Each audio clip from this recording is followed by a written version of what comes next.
Good evening, chat. Hello, it's Thursday night. Happy Thursday. Hope you guys are doing well.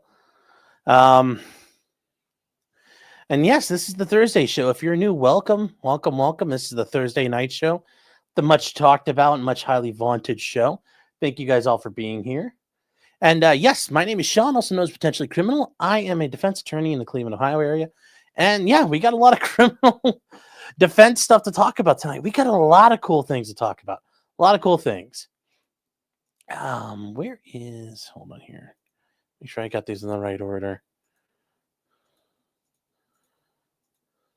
Okay. There we go. All right. So welcome everybody for being here. We are live on Rumble, Twitter, YouTube. And if anybody's over on Rumble, let me know, just so I know you guys are out there. Let me know it's working. And then last but not least, locals. And you guys are new. What locals? Potentiallycriminal.locals.com. It's just like Patreon, except it's so much better. You can actually do what you want there as long as you're not Fed posting. We have a great community there. It costs you nothing to join, just like Patreon. And you guys can post on the wall. There's things I'll post up there. I've got 2 shows coming up where I'll be making appearances, and I'll make sure those are up tonight for you guys.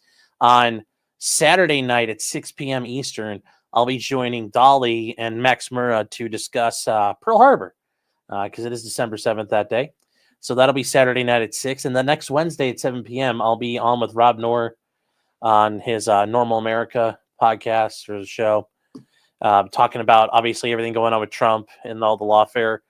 And I know we've already covered here, but we'll be kind of going through everything there kind of as a crash course. So that'll be next week at 7 p.m. on Wednesday. And then in addition to all the stuff with locals, if you join and you support, it's $3 a month. You pay for 10 months, you get 2 months free. You get access to the live shows. We do live shows a week. Monday nights starting around 8:30, and then every Thursday night after this one, we go and hang out. And those are only for supporters. But we get to talk about all the things that don't fit in here, don't really jive with the schedule of this show, or really things YouTube doesn't let us talk about. So that is where we'll go through things, and that's over at potentiallycriminal.locals.com. Use the promo code POTCRIM, and you get 1 month free access to the entire site and access to all the shows.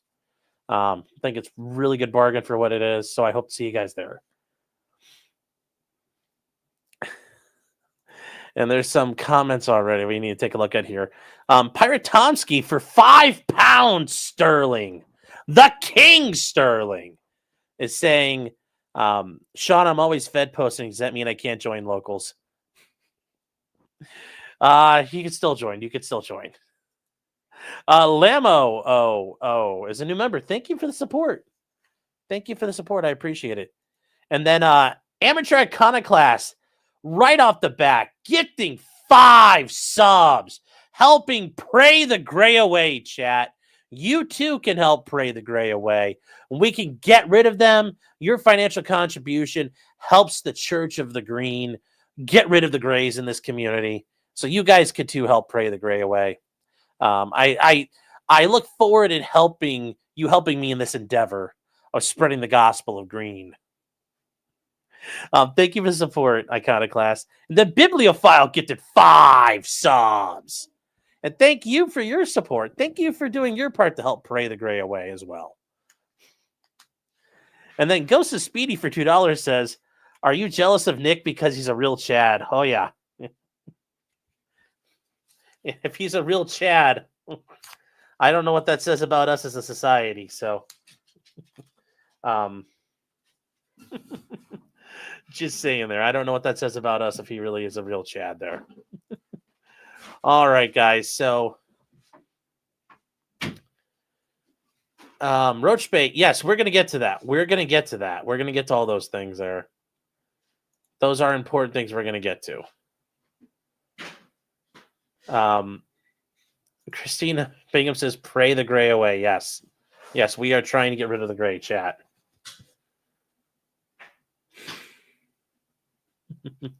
Let's see here. If Chaz were a person. Roach Bait says, I don't think you can pre-pardon people. We're going to talk about that. We'll talk about that because that whole 100 thing is coming up. And we're going to talk about what, remember, guys, it's like 45 days until Inauguration Day. So a lot can happen and a lot. And here, I've said it. That's why we've been doing the political show a couple times so far since the election. A lot of things can happen and will happen. And we are living in an interesting time. And would I go so far as to say we are going to see a constitutional crisis? Probably. We probably will. We probably will. We probably will.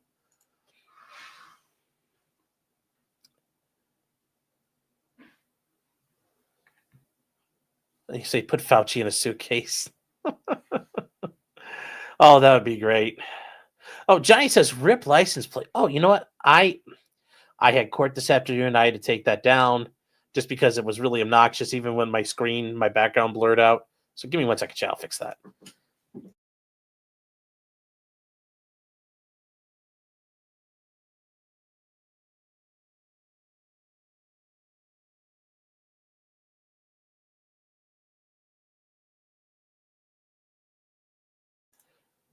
Got to give the people what they want. Got to give the people what they want, chat. Stacy says, but the gun stayed. The gun isn't noticeable when you're using the the cord I was dealing with today. When you use Whereby, that's kind of, it's like a Zoom product. The blurs. The gun disappears. Like almost all the stuff behind me, it all disappears except the license plate. Like was nice and shiny. You could still see like it wasn't being blurred out right. So I took it down. So I had to try. I had to do something.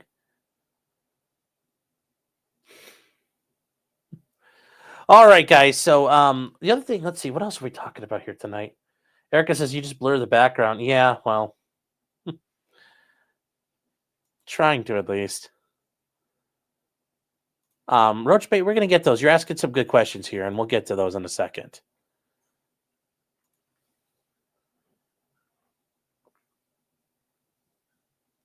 Yeah, to the reflectors. Like it still stood out as this big white thing kind of floating in the air. So all right, chat. You know what? We've actually got quite a few people in here right now. I think we're going to get going. Oh, Logistical Nightmare says Sneed and it works. All right. That's great.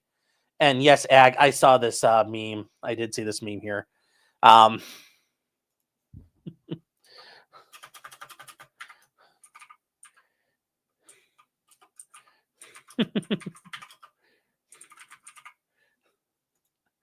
did see that. And, you know, like, that is very true. That's very true, Ag. But we're not going to do that. We're not going to do that. All right, guys. So we'll get started with, I think, the biggest thing that happened this week. Truly the biggest thing that was out there. I know you guys have been talking about it all day. It's been all over the internet, been all over Twitter, and it is involving Nick Rekieta. And it's not involving Nick Rekieta himself of Rekieta Law, small law firm in central Minnesota, but it is one of the people involved with him, and it's the case involving Ethan Ralph. Ethan Ralph from the world famous Kill Stream. And if you guys remember hearing, he ended up with a charge of contempt of court because he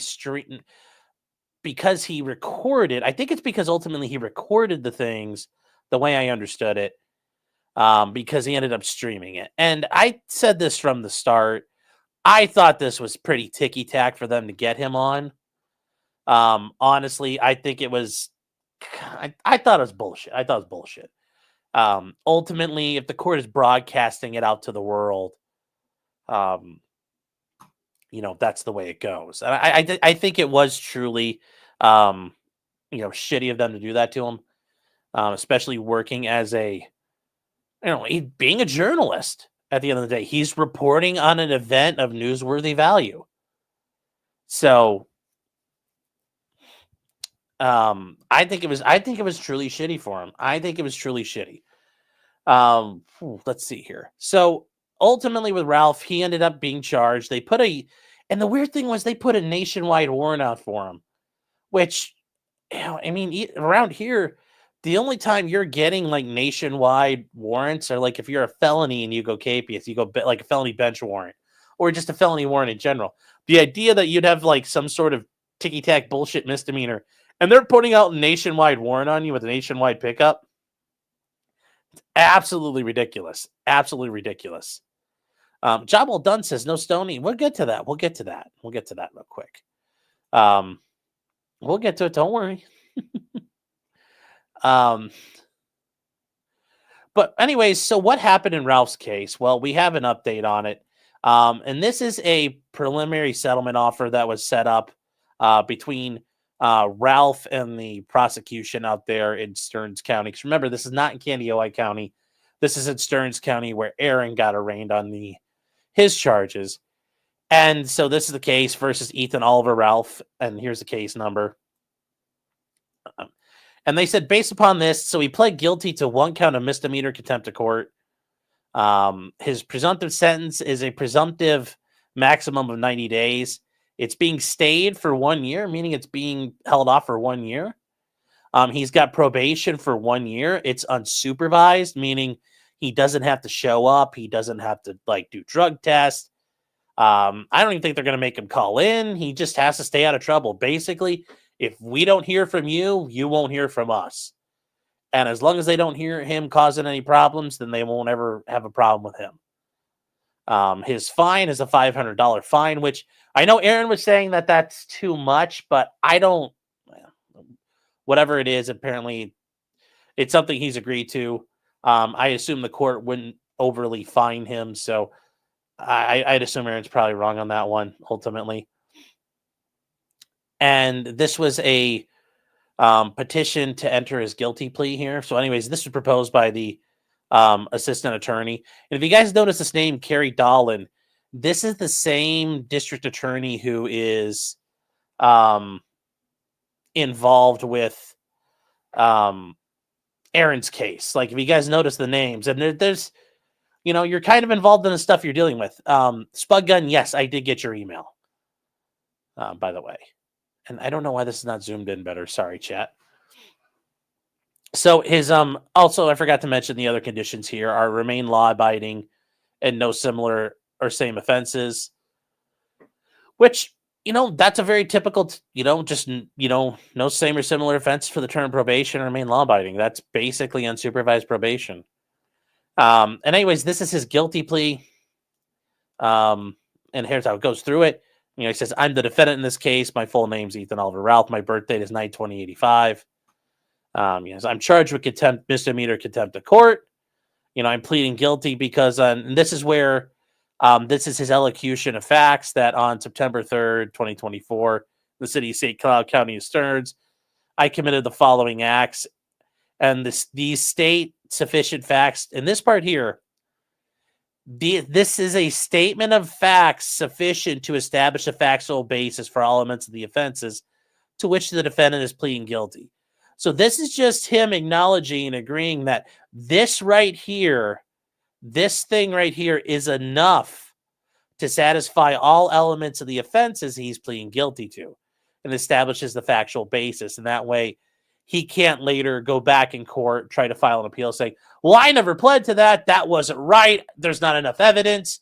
No, he's agreeing this is a sufficient factual basis, meaning they have met every and all burden beyond a reasonable doubt. And because you're pleading guilty, that kind of takes care of that issue. Now, he attended, and here's the thing. It says that he attended a Zoom hearing involving Aaron on September 3rd, 2024. During the hearing, the judge advised, pursuant to the general rules of practice, there is no recording of the court proceedings, and any violation of that rule is punishable by contempt of court. Despite this warning, he continued to live stream the proceedings and thereby recorded the court proceedings, which, I mean, if I don't know, are there really truly any streaming services where you just go and it doesn't record? I mean, Twitch, everybody does. The recording was saved via an online platform. The court proceedings took place in St. Cloud in Stearns County.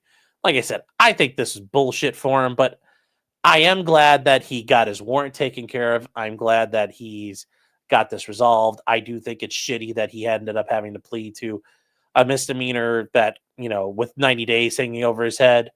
I do think that's a bit shitty. I'm glad he could freely travel again. But like I said, I don't like how this worked out and how this happened.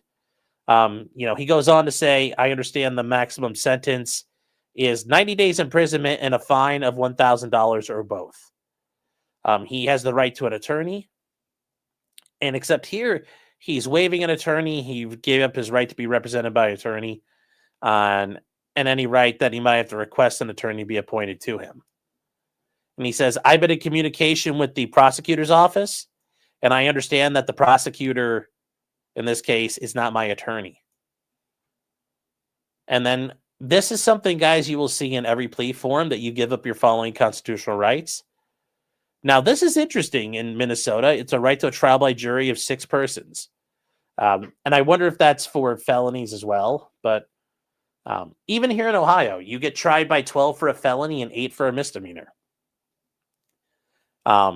A jury all must agree unanimously if they find you guilty. The right to confront and cross-examine your witnesses.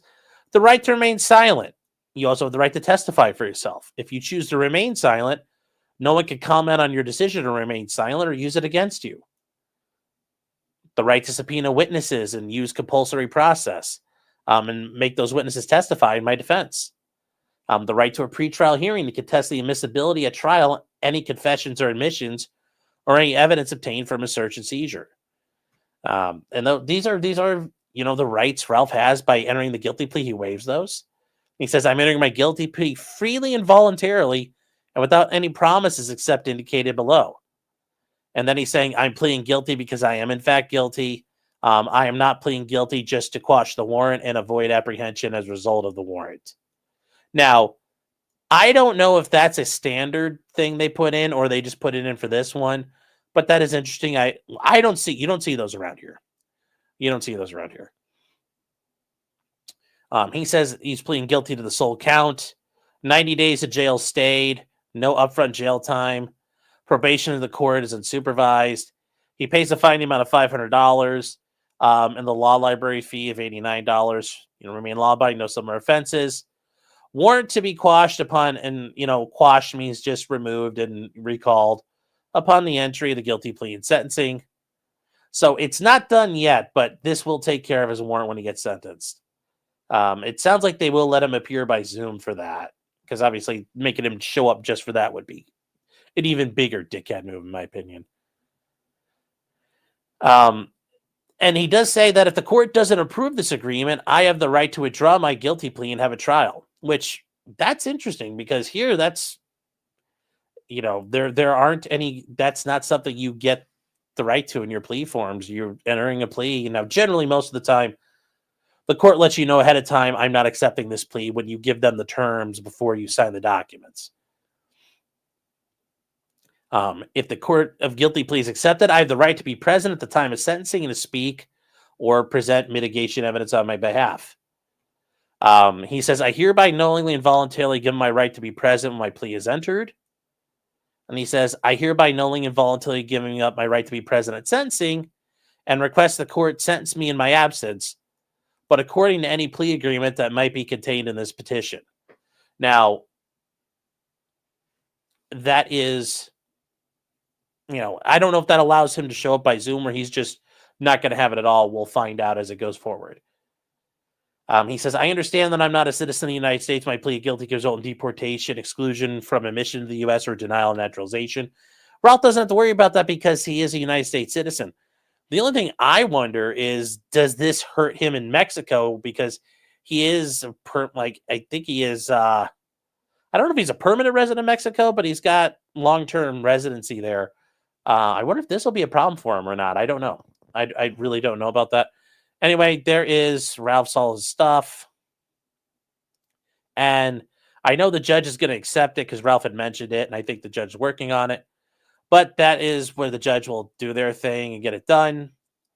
And from here, the warrant has been recalled. And that's been recalled as of December 4th.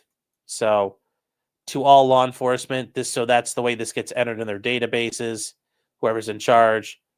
You're notified the warrant for Ralph is recalled.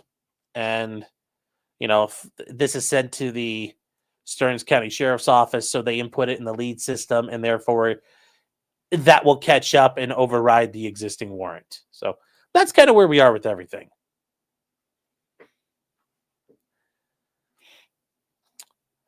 Sleazy's saying, is this actually a sign of how done the courts are with the Baldo antics and anyone involved? I think very much so. And it's different because usually this doesn't happen. It's usually because this doesn't happen, guys. Normally people get away with, and like I said, I think in Ralph's case, it's shitty this happened to him. But on a lot of things where you're dealing with a lot, people doing retarded things and getting in trouble with footage or rules, nothing happens to him. Nothing happens to him. And it's a complete disaster. Nothing happens and the person goes on to cause problems and things go out of the way. But this time, yeah, things are a little different. Things are a little bit different. So it's something to consider. It's something to look at as far as be very careful because you might be dealing with people who are tired of bullshit or won't tolerate it to start with. And if they won't tolerate it, you're going to be in for a rude awakening. So be very careful where you fuck around. Be very careful. It's my only recommendation to you.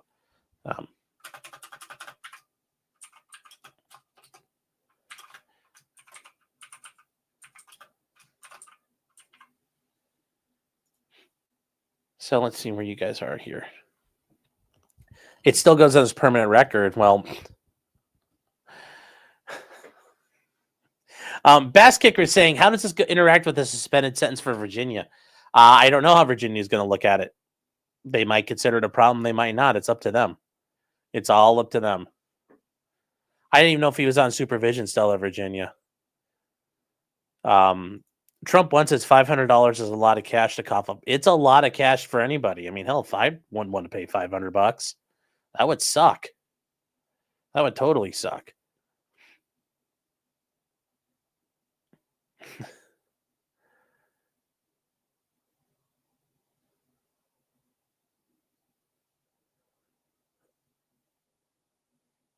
James says that $500 won't be tax free. Well, oh. Yeah, I thought he was done with Virginia too, but he might not be. We don't really know. That's the issue there. Let's see. I mean, this is, if you're gonna do Baldo antics, do it in Jamaica, yes. And Spuggun saying, quick query: can a judge reject a guilty plea?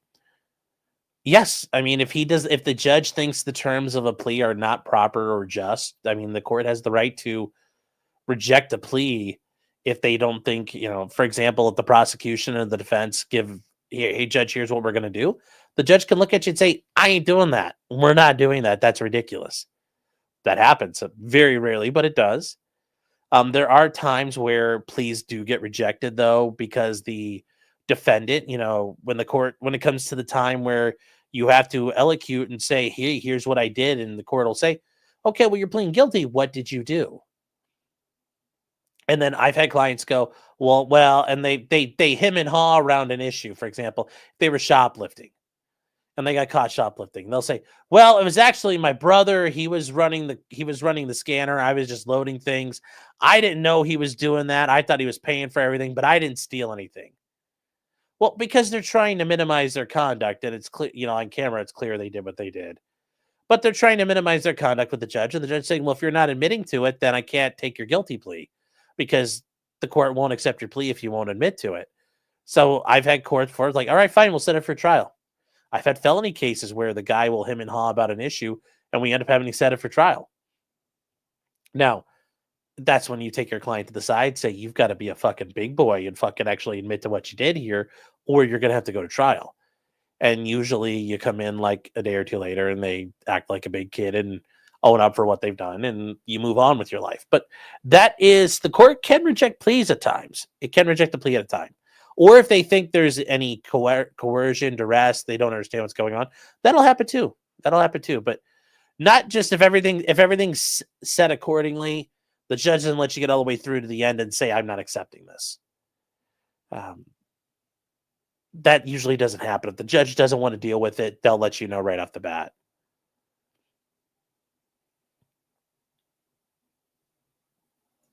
Am I going to cover the Riley case for the stalking with Eric July?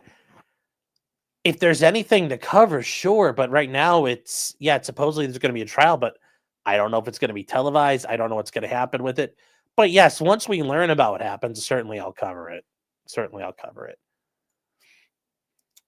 Let's see here. All right, guys. I think we're all caught up here. Logistical Nightmare over on Rumble for $10 says, and thank you, by the way. Thank you for all the streams, Sean, and for also recommending OneNote.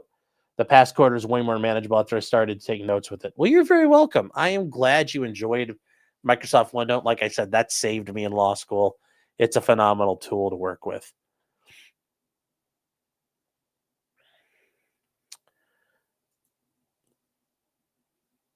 All right. Now we're moving on to the actual kind of big thing right now, chat. And this is what happened in New York City earlier this week. So if you guys were not aware, the CEO of UnitedHealth was gunned down in Manhattan, like New York City, by an unknown assailant. And we're gonna show this here. And if you guys haven't seen it before, like it's like you're gonna watch a guy get done. You're gonna watch him get done up. If you don't like that, you've been warned. So here you go. Here we go, and we'll stop at the relevant points. So here he is This is him walking down the road. This is him walking down the street, and then obviously this guy here in the hoodie and with his backpack on, is about to say, "Excuse me, sir, do you have any Grey Poupon?" Apparently, he's holding some sort of thing with a big, long, cylindrical black thing on it. No, that's not a Baldo, chat. That's a silencer or a suppressor or a muffler, whatever you'd like to call it. And he is going to, he's going to use that here. And as he gets ready to shoot, and we're going to just slow it down just a hair because it's a little easier to talk as it's going here. So he's going to shoot once, hits the guy in the leg, and he falls down. This guy here is like, oh shit, somebody's shooting, and watch him run. And this guy keeps shooting, and he's having trouble with his pistol.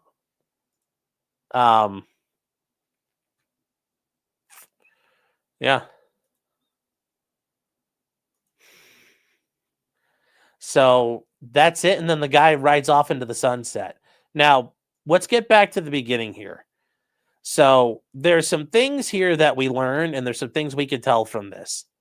First of all, this guy is barehanded. It doesn't look like he's wearing gloves. That's kind of a big deal, chat. Remember, we talked about this. You don't leave trace evidence behind. This is not a good thing. I think that's a problem here.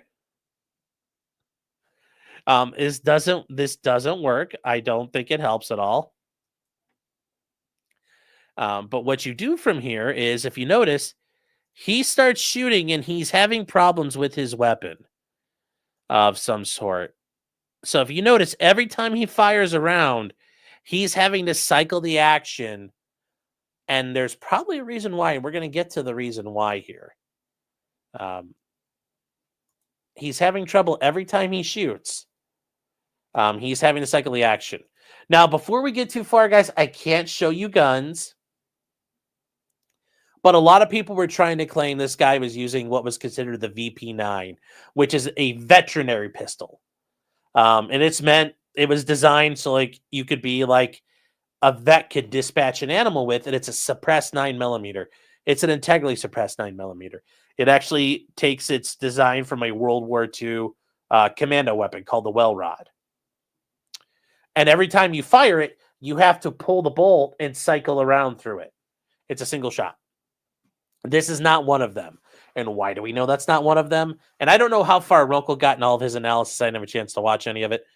There are only a couple hundred VP9s in America. There are not a ton of them. They're super cool, but nobody really owns one. So part of when you do crimes, you don't do it with exotic things that can make you identified. So this is some sort of, handgun that's got a suppressor on the end of it. Now, the reason why he's having problems with the gun cycling is, and this is, we should be able to talk about this. This is a suppressor setup for a pistol. This is a suppressor setup for the pistol. Now, if you guys have never seen a suppressor and all this put together, so here are the baffles. If you guys notice, there are these little holes right here, right here, right here, and right here. And the bullet goes shh. Well, these are the baffles. That's where all the gases expand and they make it silent. That's where that actually happens. All right. Now, this part here slides into the main body. The end cap is here, and this all gets condensed together. Now, down here, this is what's called the Nielsen device, or it's also called a booster. And if you notice, it's got a screwed on part, a threaded part, a spring, and then another attachment in front of it. So this all goes into the suppressor, and you can screw it onto the barrel. The booster is there because with traditional, and I'm not going to get too far into this because you guys, if you don't understand, it'll be a whole lesson in its own.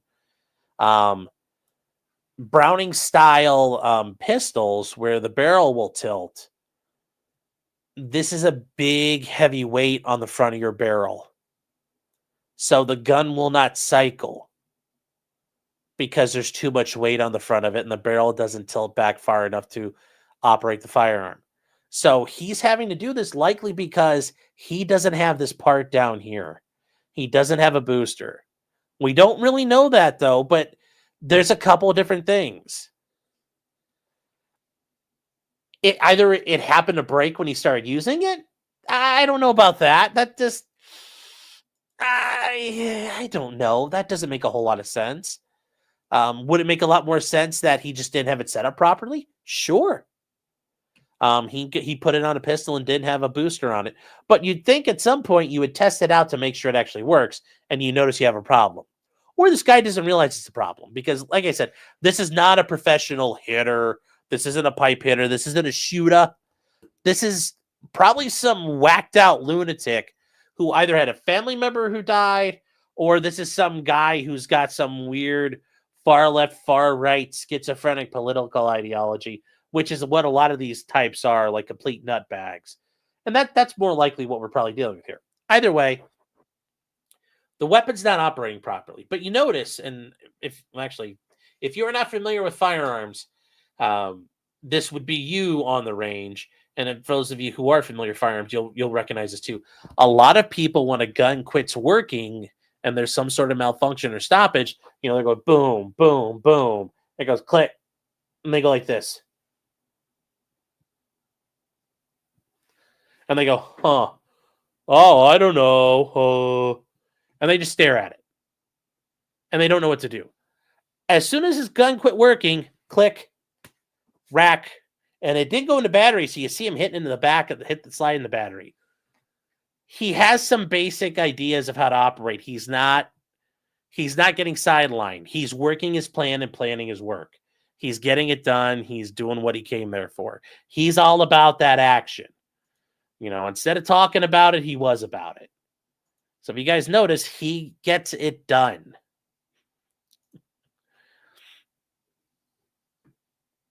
So is this guy a dollar store Unabomber? No. Oh.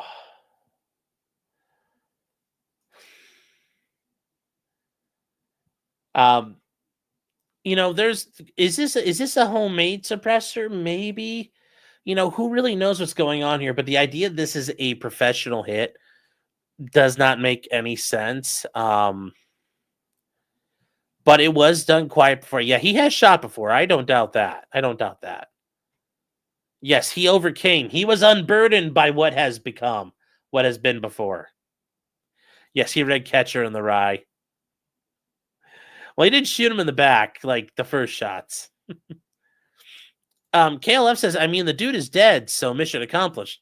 Well, the other part of the mission accomplished is getting the fuck away from there. And he didn't do that. I mean, he got away, but we see him leaving. We know he's somewhere in New York City. So, Cyber saying, you playing it out well. Like, he gets points for effort, but this is not properly done. This was a sloppy job. This guy didn't run it with the right equipment. He didn't prepare properly. Also, why didn't he walk up behind that guy and just zap him? Because if he had done that, that person that was standing at the door would never even noticed. Because if you remember, if we go back to the beginning here, see, like if he had closed this distance and they had gotten to like somewhere over in this area, this guy probably wouldn't have ever noticed. But anyways, you just carry it, walk up to him and just go, and that would have been it. For some reason, he didn't do that. This doing a shooting where there's a witness staring at you is generally not the hallmark of a learned professional. This isn't Jason Bourne, yes.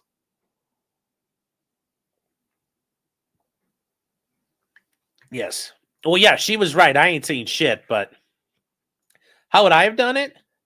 Well, I would have done it with properly functioning equipment, and then I would have caught the guy as he got into an area that's poorly lit. The problem is you're in New York City. There are cameras everywhere. But I would have tried to have done it farther up this thing where he's, it's a little darker. There's not somebody standing right there. I mean, if you're really serious about it, you might have to wave off once or twice before you commit to doing the hit. I mean, you're going to have to do that. Like, I would have worn gloves. I would have had a better, I would have made sure my weapon's functional. I mean, there's things you can do, like leaving false positives, like leaving false trace evidence. There's all kinds of things you can do, and I'm assuming this guy didn't do any of that. And like a very good example of that is in the movie The Town, where they go with a bag of they go to the different barber shops in the town, and Ben Affleck and those guys pick up clumps of hair from everybody that's there. And then when they're at the car they were in, they open up the bag of hair and throw it everywhere. Well, now there's like all kinds of trace evidence that, false positives, and it's all a mess. There are things you can do to tamper a crime scene, and this guy is not. This was very amateur. This is very amateur. Hiding his face, yeah. The barbershop hair doesn't have roots. I understand, Lars, but you take advantage of what you can. Kimball says, this is how you get robbed or worse, people. Yeah. Christmas says, I wonder if he wanted to be seen. Well, and yeah, Hunch, this is the thing. This dude's planning was theoretical. He never practiced it. And that's what I mean. He never checked his gear. He never got it to work. He never, for some reason, he knew this was the place to be. I have a feeling he never did a dry run. He never did a dress rehearsal. He never walked this thing. He never picked the time of day. I'm going to do it at night. How does this place look at night? You walk from it. You wear different clothes. You wear different disguise. You walk coming this way. And you can see, what's it going to look like? Where am I at? Where are cameras? And you don't actively look, but you're taking note and you're playing on your phone and you're like, how will this work? And you're taking pictures and seeing how things were set up. You would do a lot of things. There's ways to do this where a professional, you don't just show up and play, in the Super Bowl. You got a scout team. You watch film. You have a playbook. You run all your stuff. Two Scoops says dry run's one of the ways to get busted. Yeah, but this guy has not, this guy didn't plan. He's never practiced anywhere. Here's the thing, though. If he had walked down the street a week before or a day before, nobody would have ever noticed him. You don't do the exact same thing every time, but you got to do a little bit of reconnoitering. You have to do a little bit of reconnaissance of your area. Just showing up and doing it doesn't work. So that was the issue. That was the issue there. There are some pictures. There is a person of interest. If you guys do know anything out there, please contact the New York Police Department and Crime Stoppers. This is a possible suspect that they are looking for. If you guys do know him.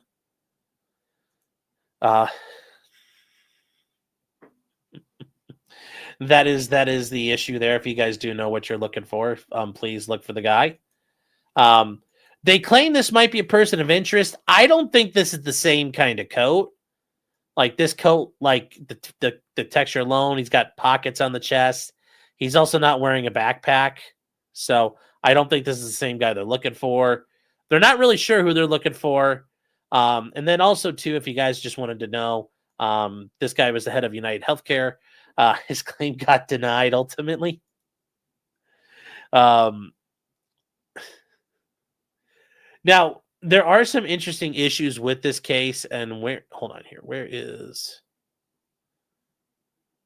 and so I forgot to mention the CEO's guy's name is Brian Thompson. So we do know some basic things here. They do have some basic surveillance photos, but they also allegedly have smudged fingerprints. And this is a problem when you are loading Mac. Like this is real talk, chat. This is red table talk. When you handle a weapon and get it ready for you, when you're getting ready to put your cleats on, when you're touching the tools, you will leave fingerprints on them. So if you're cleaning and oiling your tools, getting ready to go play, it's time to get down. The way you touch them and handle them, you will leave fingerprints on internals. If you're loading rounds into a magazine, guess what? You can leave fingerprints on the rounds. Your hands are going to be oily. Guess what? You need to wear gloves when you are cleaning and maintaining weapons. You need to wear gloves when you're handling ammunition. You need to wear gloves when you're handling the magazines and getting it ready for the thing. Everything needs to be wiped down to make sure there's no residual fingerprints, and then get ready for going to work.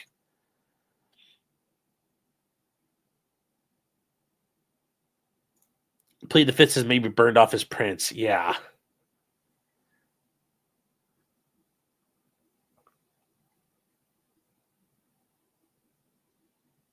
So, yes, wear gloves to load a mag. Yes. Lois says, we now fingerprint shell casings. You can fingerprint a shell casing. It's definitely possible. People have been caught that way. Firearms don't normally leave fingerprints on them and DNA on them, but they can. So remember, chat, sanitize your crime scene. Okay? Remember, plan your work and work your plan. So they do have some fingerprints, and they have some other things here. Gunman Wilson's for educational purposes. No, in real life. We're talking about Sam Hyde.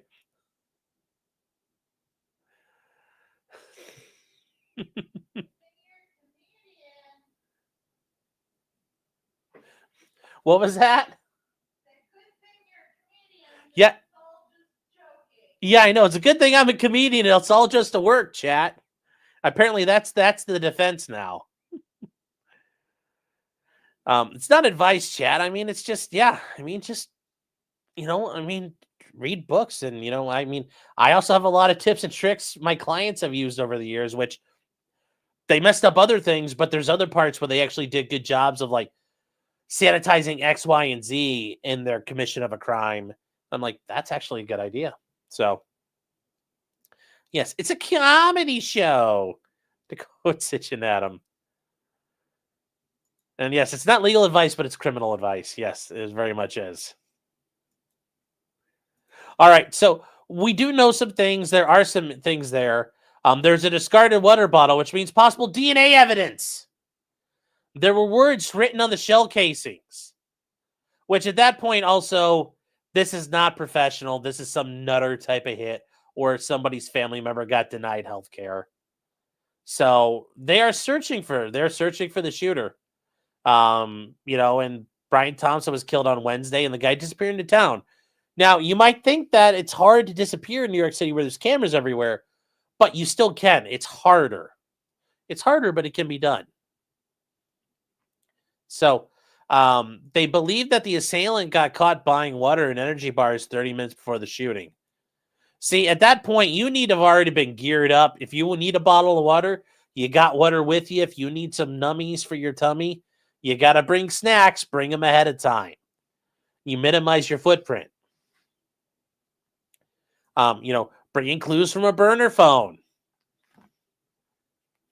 This is a tattle device. Even if it's a burner, They're going to notice there was a cell phone in that area. And guess what they'll do? They'll track that cell phone. So even if you go and get the cell phones from some dude in the hood, doesn't matter. Do not use your cell phones. Do not use your cell phones. All right? Do not do it. Yes, it is fucking amateur hour. You can get ambushed by a cup of coffee out here, chat. A fingerprint was lifted from the water bottle. The print is smudged, making it less conclusive. The phone might yield fingerprints. Yep. And if they can unlock the phone, yeah. Once again, chat, you don't need to have a cell phone with you if you're going to commit a fucking murder. Especially a burner phone. Like, what if that doesn't... They're still going to notice there was a phone there. Now, what they have not found is... they have not found the bullet. They have not found his bike because he took off on one of the rentable bikes. And they have not found the weapon. There was a shell casing recovered from one of the bullets, and it had the word depose written on it.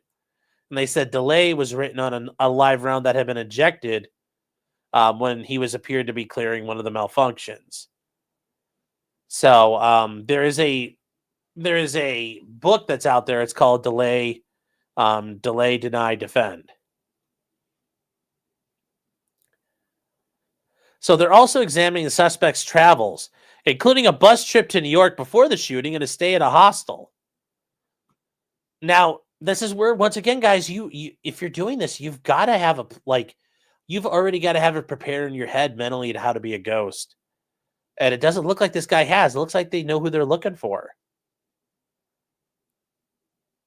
Also, there was a key moment of flirting between the person of interest and a female hostel employee has yielded what could be the most significant clue. A maskless photo released by the police. So you got to be careful out there, guys. You got to be careful. Have you read the book Delay, Deny, Defend? No, I have not. Laura says it seems to be like some Antifa dork. I think it could be that. And hold on here, chat. Yes.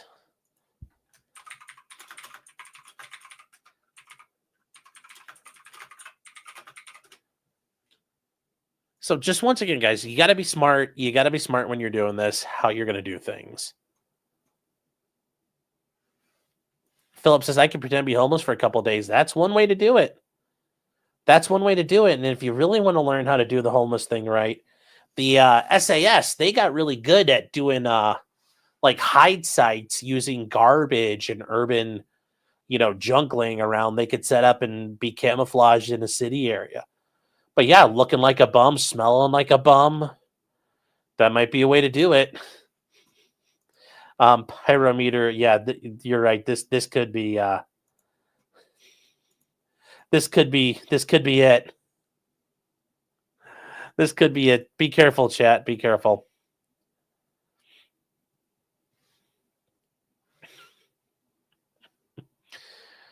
Oh.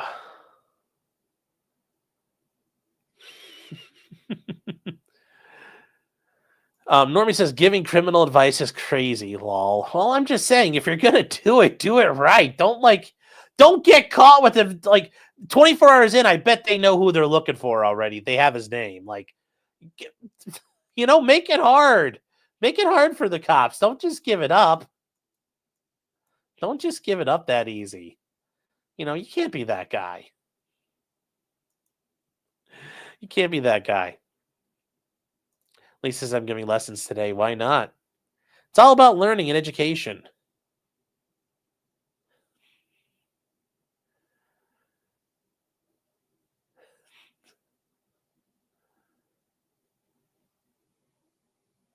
Potentially criminal advice, yes. Potentially Sean, definitely criminal. Oh. Does this count as a CLE? That would be hilarious if it did, but no, sadly it's not.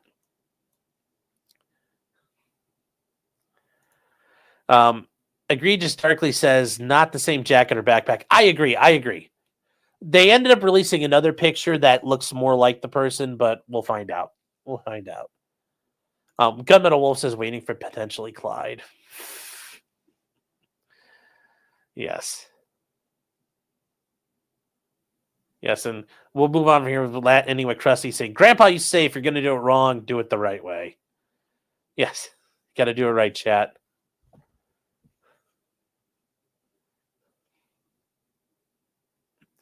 All right, so moving on from here, chat, the YSL trial. The guys remember Young Thug and the rest of his merry band. 3 other guys pled out. Young Thug got basically all his time suspended.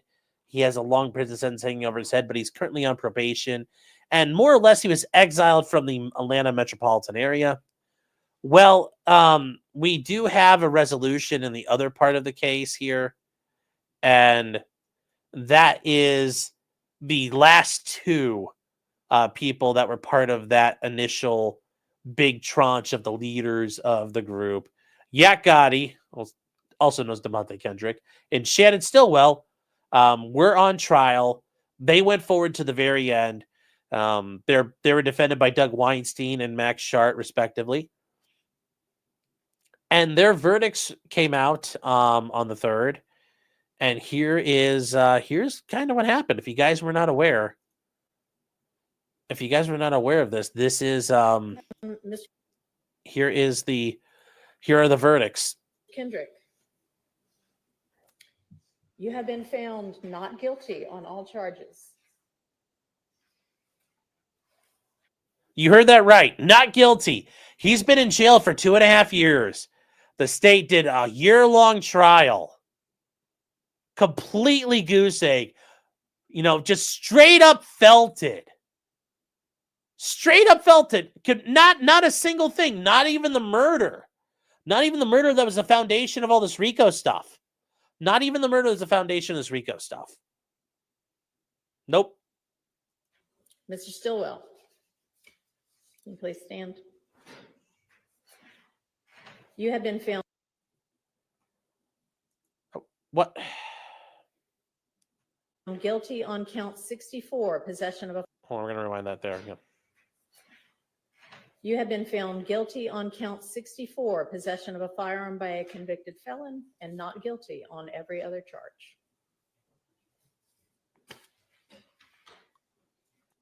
So he was found guilty of being a felon in possession of a firearm, but every other count, including all the RICO stuff, not guilty.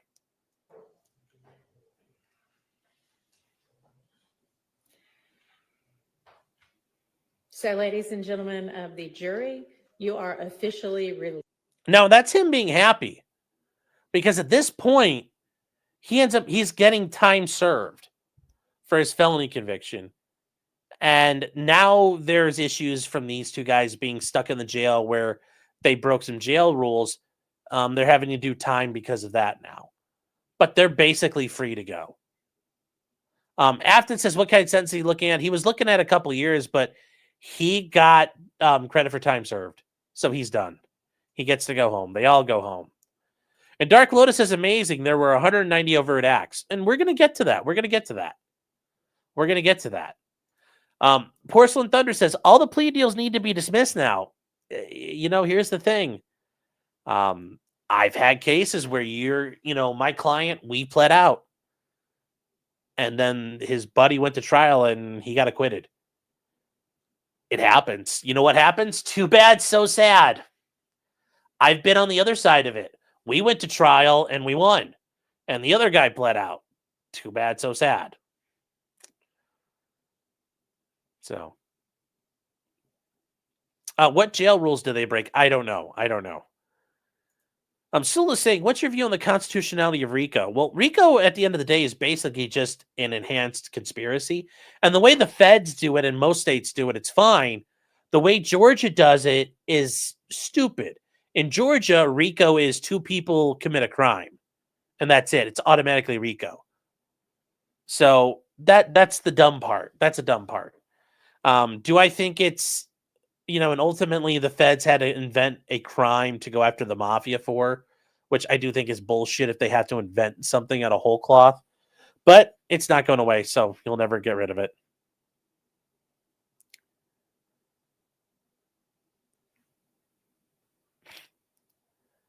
Now, yeah, they have contraband and riot charges in the jail. Thank you, Sunshine. Yeah, they had some issues, but they'll get through those. Now, Graxa says it's weird. If the jury found no RICO, how can the others plead guilty to it? Because they pled guilty. They decided to admit to it. So they admitted they were guilty. Well, the juries may have said, we don't think you are, but if they pled out, they're admitting to the guilt. That's how that goes. That's how they treat it. And yes, Kate, we're going to get to this. We're going to get to this next part. There's a very funny thing happening. So, what happens? What happens from here? Well, they get to go home, but there have been people who interviewed the jurors. Megan Cunniff, she's been covering this. She's covering a lot of these trials. She interviewed a bunch of the jurors, and other jurors have talked as well. We do know that one of the jurors was interviewed, said they didn't like Brian Steele, but they liked his presentation of the evidence. And they liked the story that, Jeffrey Williams, young thug, was a kid who grew up on the hard scrabble kid who grew up on the street, grew up out there in the bad world. And he's tried to do things right. He tried to make a name for things, and he's trying to uplift people in his community and make the world a better place. Like, they bought that hook line. They bought that narrative, and they bought into it, and they believed it. And that's one of the reasons why they didn't convict these guys. There's also one of the jurors had said they were really offended by, multiple jurors have said they were offended by the way the prosecution was presenting the case. They were really offended by the way the prosecution would act during trial and react to things and their facial reactions. They were also really offended during the closing arguments when Simone Hilton came out, and one of them said she tried to talk to us like she lived on our street and like she's all street and from the hood. And they're like, and the lady was offended by that. She's like, I have to live in that neighborhood and you ain't from there. So there were a lot of complaints.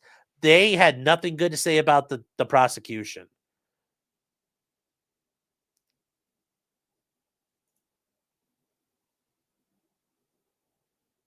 The jurors have a channel surviving YSL. Yeah. A name of some sort says they literally bought He Was a Good Boy. They didn't buy it, but like Brian Steele persuaded them. I mean, at the end of the day, this is they let all this go. This big massive street gang, and they fucking cut deals left and right, and then they get goose egged on these last two. And then we're going to talk about the next 6 that they were dealing with and what they just did. So no, these guys probably weren't that bad. Like, it really doesn't sound like these guys were that bad if we're seeing what the state does. And then I will point out this is during the interview with these jurors, they said what is all this nonsense? And one of the things they brought up was, what are these people doing? And they said one of the problems was a lot of these overt acts were Instagram pictures. And these jurors sat down and said, I'm not putting nobody in jail for an Instagram picture. And that's part of it. They're not going to do this. That was their way of saying this is retarded. We're not going along with it. We're not going along with it.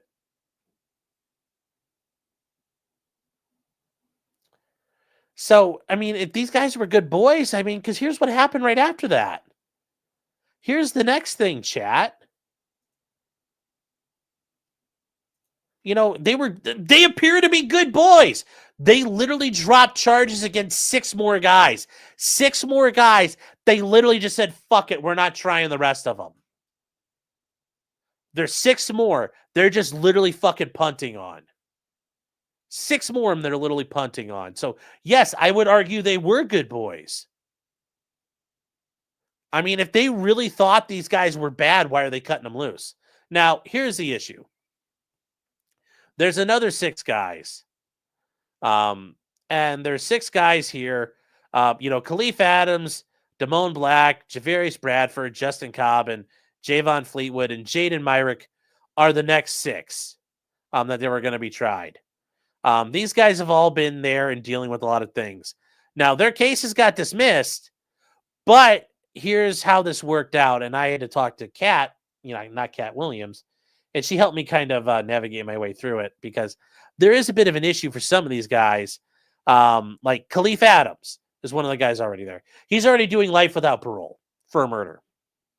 Damone Black is doing life, but Brian Steele is arguing his case in front of the Georgia Supreme Court. One of the guys is Javarius Bradford. Was the only guy in custody awaiting trial. He gets out scot-free. No charges at all. He goes home. And then there's another guy. There's a couple people out there. Jaden Myrick's doing 3 consecutive life sentences, so he's toast. Javon Fleetwood is one of the other 6 that we're talking about now. Has a sentence from the July 2021 plea where he got street gang charges, and he's got a 20-year sentence to serve 8 of. So these guys really were, these were nice. Like, some of them really were good boys who ain't done nothing wrong.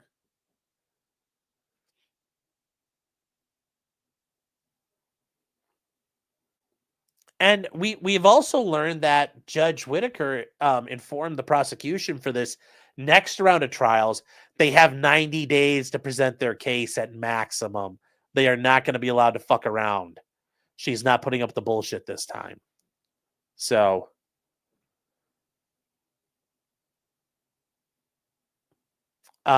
yes, the next trial is going to be relatively short. You're going to watch round 2? Yes. Yes, I will.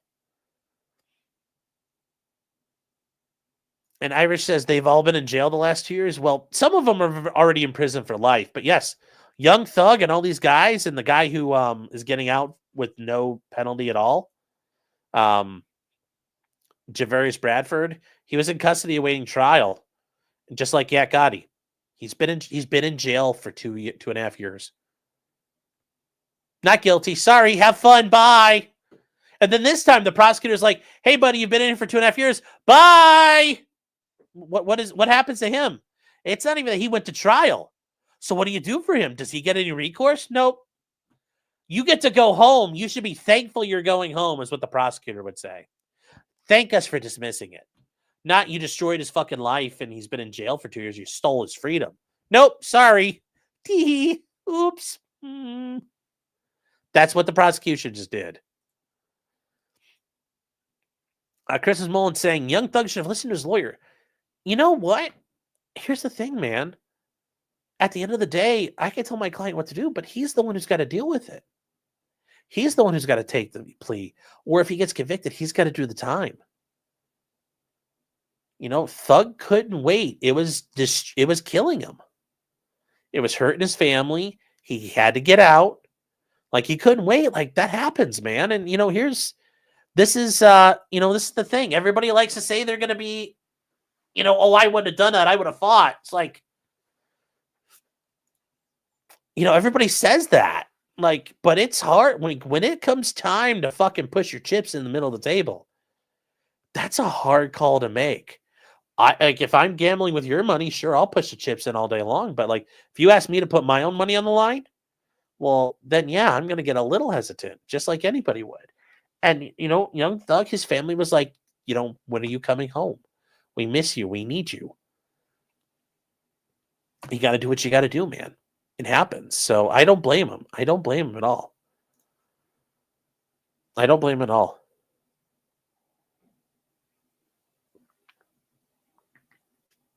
Oh, the prosecutor said that they could do this in less than 90 days. Okay. Katie says a RICO case, yet they never looked at finances. Well, if you're in a street gang, you don't necessarily need to have finances. Remember, RICO can be multiple, like your predicate offenses can be like murder and, other offenses wrapped in. It's not like, you've got a criminal enterprise where you're hiding books. It's a street gang thing. So you don't need to have any of that documented. So That's not really an issue. 10KV says they've missed all the Nick drama. I know. Yeah, God, he's like, oh boy, I can't wait to go watch Lost Playing the Interwebs with Nick Rekieta.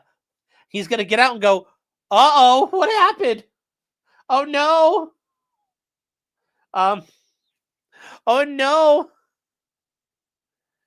Trump once says the state has a monopoly on violence. Yes, they do. And hold on, where Kat, but not Kat Williams. Hey, Kat. Guys, she has done a great job covering the Young Thug stuff. She's had a couple of different people you've seen on TV on their channel for her shows. And in addition to that, another person who's had some great people there is Nick Starro over at Nick Starro Trial Watch for 100 Swedish krona. Thank you, Nick. Is saying if Young Thug hadn't taken the plea, we would have listened to the prosecutors drone on for 6 months. Yes. Yes. And Ted KV says, is that jail in Georgia really safe? No. And we're going to go over the DOJ's report of the Fulton County Jail. Like, there are documented instances of guys tunneling through the wall, the concrete wall separating pods, and like tunneling through walls and attacking people in other like sealed rooms. Like, it's really bad there. It's a dangerous place. And yes, Kat is correct. Juror 409 is an alternate, said she would have hung the jury because she was like, fuck these guys. I think they're guilty. But also, Nick, it's good to see you. Hope you're doing well. And thank you for the super chat. I'm sorry. I didn't mean to skip ahead like that. And if I did say it, I guess I'll say it again.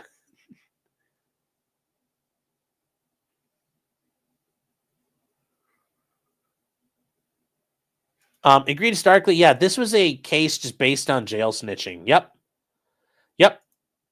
Yeah, a lot of it. They had shitty cases. They had shitty police officers. One of the police officers, their gang expert, Officer Viverito, she claimed that she could tell what type of gun that one of the guys is holding, a Glock 27, because she could see the bottom of it. And it's like, you can't tell what kind of gun. You can't tell what kind of Glock somebody's holding by looking at the bottom of it. It's impossible. There's a lot of stuff that's out there that's just, the whole thing was a disaster of a case. It should have been over a long time ago, but, you know, the judges out there don't have balls and won't dismiss it. So, don't forget the guy that got ate alive by the bedbugs in that jail. Yes.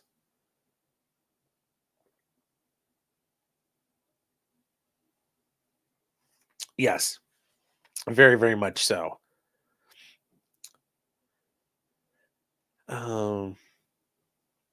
So we got some other things here to get to real quick. Like, let's see. Let me check here, guys. We gotta get this. No, hold on here. All right.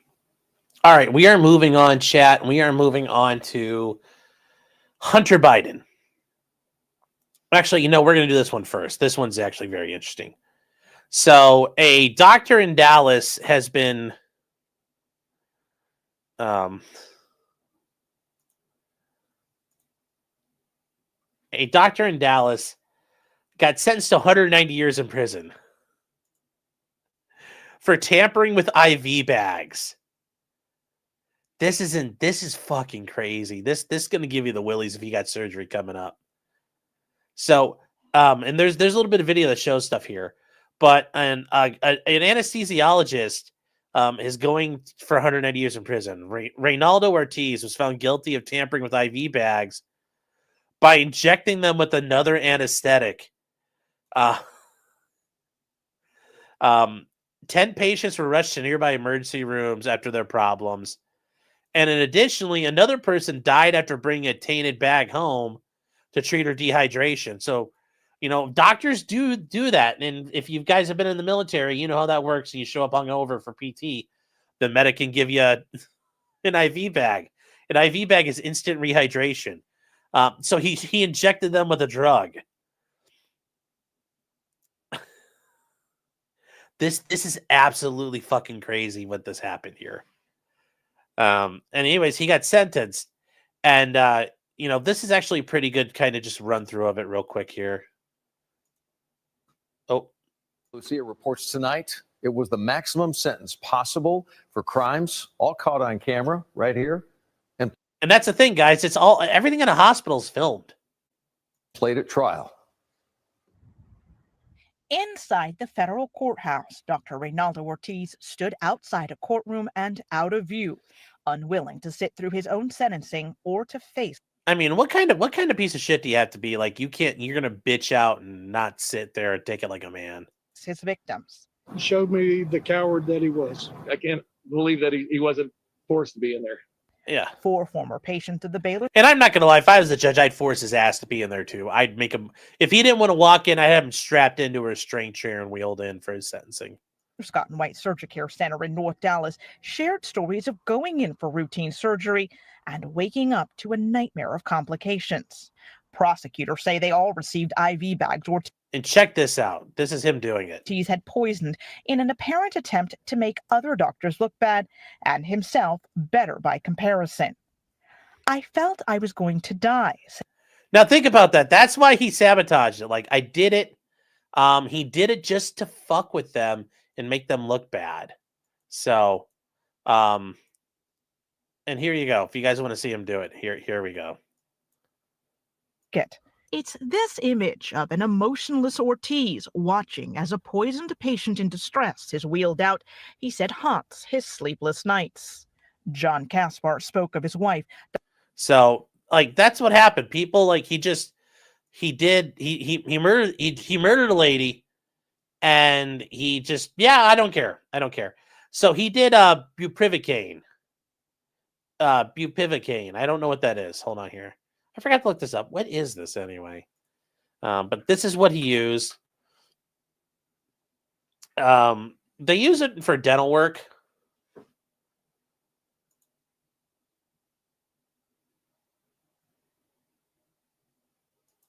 And it's a longer acting lidocaine, short acting, but this is kind of like long lasting lidocaine. Can last for hours. So I understand it's an anesthetic, but it's longer lasting than lidocaine. Yes, it has a very long half-life. It can be like 4 hours. So, yes, he caused 11 heart attacks. He injured a lot of fucking people. But, like, that's just... Whoa. Imagine it, going in for a surgery and this guy tries to kill you. And not because he's, like, a psychopath, like, he just wants to kill. He's like, I want the other doctors I work with to look bad, and I'm the good guy. And you're like... What? Like, that's your reasoning? That is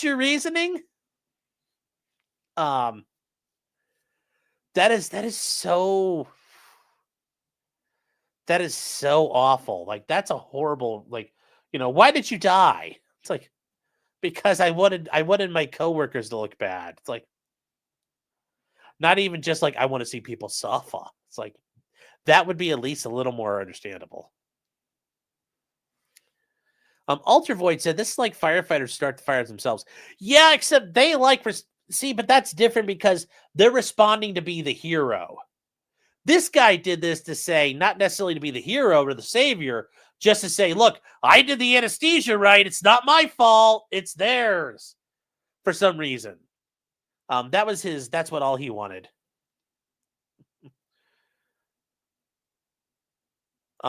Plea the Fifth says, what's a lawyer's equivalent to this? I don't know what would be the equivalent to this. But if a lawyer did anything where they intentionally harm people, they should be put on a fucking wall. So, just saying. But it's very crazy. It's very crazy.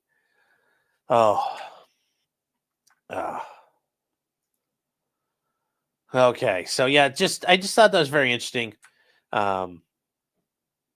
Like I said, very, very interesting. The Tanya Harding of doctors, yeah.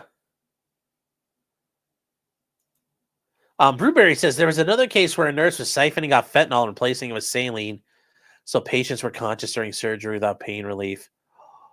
Oh, so they were like they were conscious, but they presented as asleep. Oh, I've heard about this where you're kind of like you're knocked out and you can't open your eyes, but you can hear and feel everything. Oh, that would suck. That would suck. I've heard about that. That would terrify me.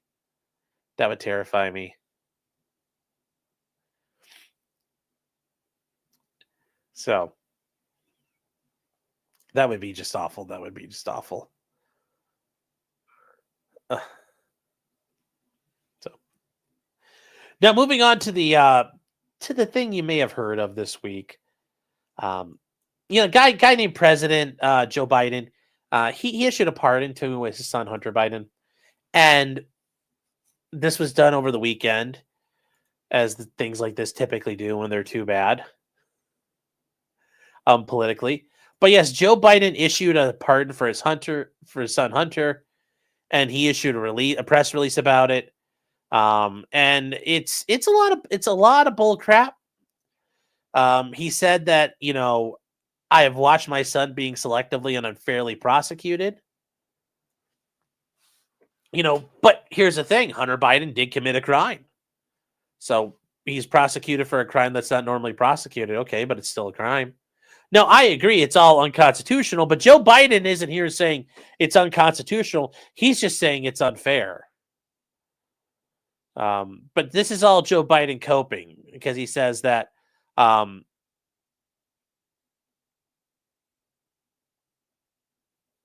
people are almost never brought to trial on felony charges solely for how they filled out a gun form. You're right. Almost never, but they are sometimes. And then he says those who are late paying their taxes because of serious addictions. And I love how Joe Biden tries to make an excuse for Hunter's addictions. The prison system, the Federal Bureau of Prisons is full of guys who had drug addictions who did really fucking dumb things. I don't see you pardoning them, Joe. There's all kinds of guys in there that would say, yeah, if I wasn't doing drugs, I wouldn't have done what I did. But anyways, he does point out that if people pay back their back tax or innocent penalties, they're typically given non-criminal resolutions. Notice typically. Once again, that doesn't mean they're automatically. He says it is clear that Hunter was treated differently. Was he really treated differently? He says the charges in this case came about only after several of my political opponents in Congress instigated them to attack me and oppose my election. Then a carefully negotiated plea deal agreed to by the Department of Justice unraveled in the courtroom because the judge was curious about what the hell it was going to allow. And he says, had the plea deal held, it would have been a fair, reasonable resolution to Hunter's cases. No, it wouldn't have, because it would have been basically blanket immunity. No reasonable person who looks at the facts can reach any other conclusion than Hunter was singled out because he's my son. Yeah. But your son also broke the law, and the law applies. So I thought, nobody's above the law, the heart and soul of this nation. We stand for law and order. I mean, there you go. People are getting fucking prosecuted. I'm just saying, chat. Let me know where I'm wrong. We're beating the drum for that. But yeah, this is all cope. There's been an effort to break Hunter, who's been 5.5 years sober. Okay. Even in the face of unrelenting tax, in trying to break Hunter, they tried to break me. And there's no reason to believe it will stop there. Joe, you should really look into how the DOJ treats all kinds of people when they leverage deals and they go after family members, because it's not like this is unique to just you. This is an SOP for them. So I get it. You're upset, but you're only upset because it happened to you. And he says, for my entire career, I've followed a simple principle. Just tell the American people the truth. Okay. They'll be fair-minded. He says, here's the truth. I believe in the justice system, but as I've wrestled with this, I also believe raw politics has infected this process and led it to a miscarriage of justice. But these were legally applicable offenses, so is it not really a miscarriage?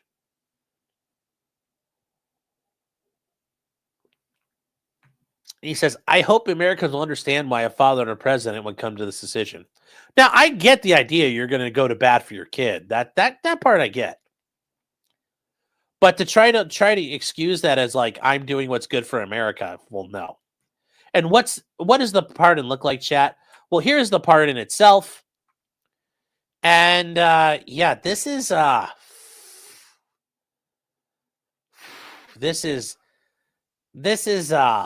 gonna get to this here. So, being known on this day, I, Joseph R. Biden, President of the United States, pursuant to my powers under Article 2, Section 2, Clause 1 of the United States Constitution, have granted unto Robert Hunter Biden a full and unconditional pardon.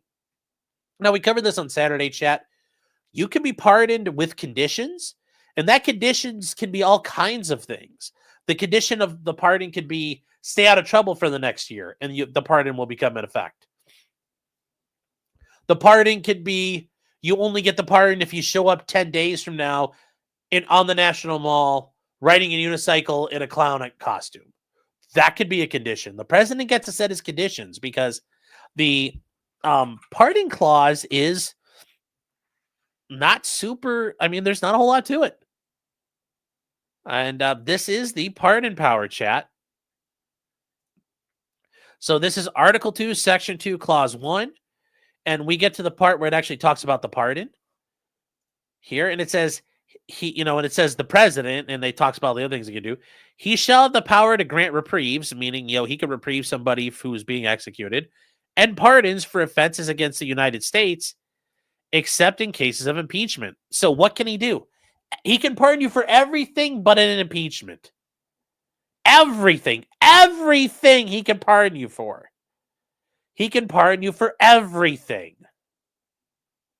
Everything.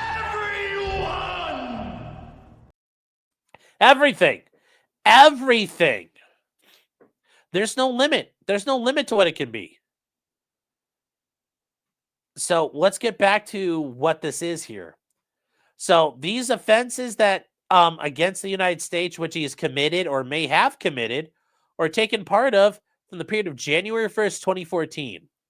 Now, 2014, chat, for those of you in Rio Linda, and for those of you who might have been a little younger, in 2014, there was this country called Ukraine. In this country, they had what was called the Maidan Revolution. It was a color revolution. And as a result of that, and because it certainly wasn't led by the CIA at all, or Victoria Nuland, Hunter Biden ended up being on the board of Burisma, a energy company in Ukraine. But also did other people, including one of Nancy Pelosi's children, one of Mitt Romney's children, were on this board. So something to think about. It's not just Hunter. This is a common thing for the elites to do with their kids, period. So through December 1st of 2024. That's a long fucking time, chat. That's almost 11 years of conduct. And it says including but not limited to all offenses charged or prosecuted. So meaning not just those offenses, but it means any offenses that he may have committed or may have conspired to commit. So including including any that have resulted in a conviction, which means his case in Delaware for the gun, his case in the Central District of California for taxes. Remember, he was convicted on both of those. And here's the thing, chat. This is all valid. You can be pardoned for this stuff. Vedentron said, why did I say lifetime? Well, we're going to get to that. So the reason why you can't get a lifetime pardon, although I would argue you're kind of, the Constitution says you can't, pardoning people for future conduct. You generally can't do that. But basically, think about what Hunter did. All the money, like the Foreign Agents Registration Act, the Foreign Corrupt Practices Act, money laundering, multiple years of tax evasion, structuring. Because remember, when you've got ill-gotten gains, you don't file your taxes, you launder the money, and then you put the money into banks in a way the banks can't report on it. You try to hide it. That's structuring. So those are like the three, kind of like a holy trinity of offenses you usually do together.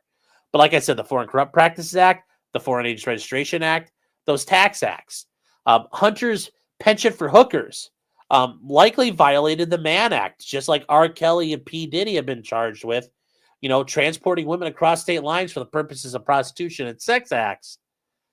Boom. Doing it over the seas, committing this human trafficking and participating in it outside of America. That is illegal. You could be charged for that. Likely counts of bribery. That's just scratching the surface of things Hunter Biden did. Probably some sanctions issues because God knows what he was fucking around in. So there is a problem there. There is a problem there. Basically, he gets away with everything. He gets away with everything.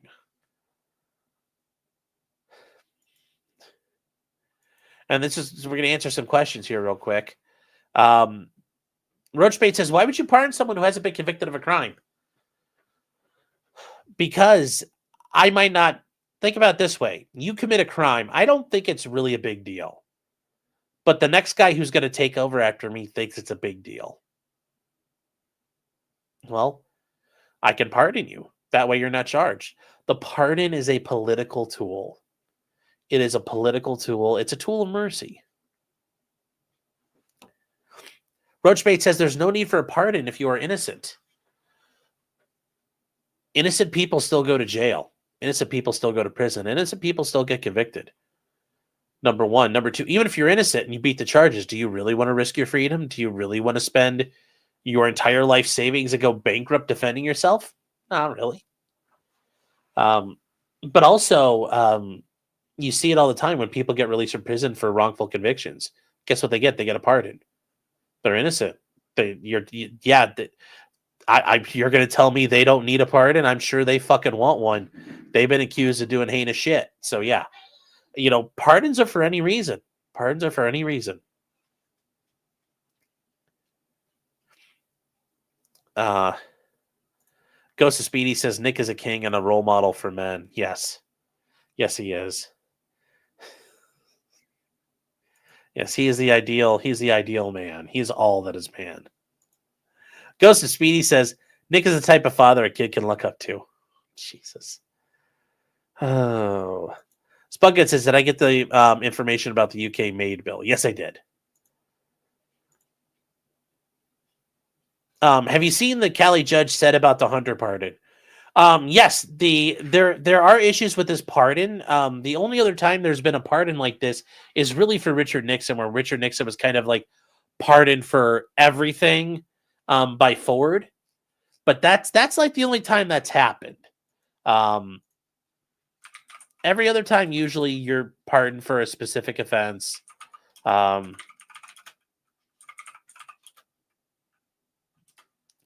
But we're trying to figure out what's going on. Now, there are things going forward that will shape what we're dealing with when it comes to the pardon power. And one of the things is currently, and this is something worth talking about, and this is a thing here where there's a push now in the Biden administration. There's rumblings that Joe Biden better fucking pardon everybody because Trump is going to put Kash Patel in as FBI director, and we're going to collect fucking scalps.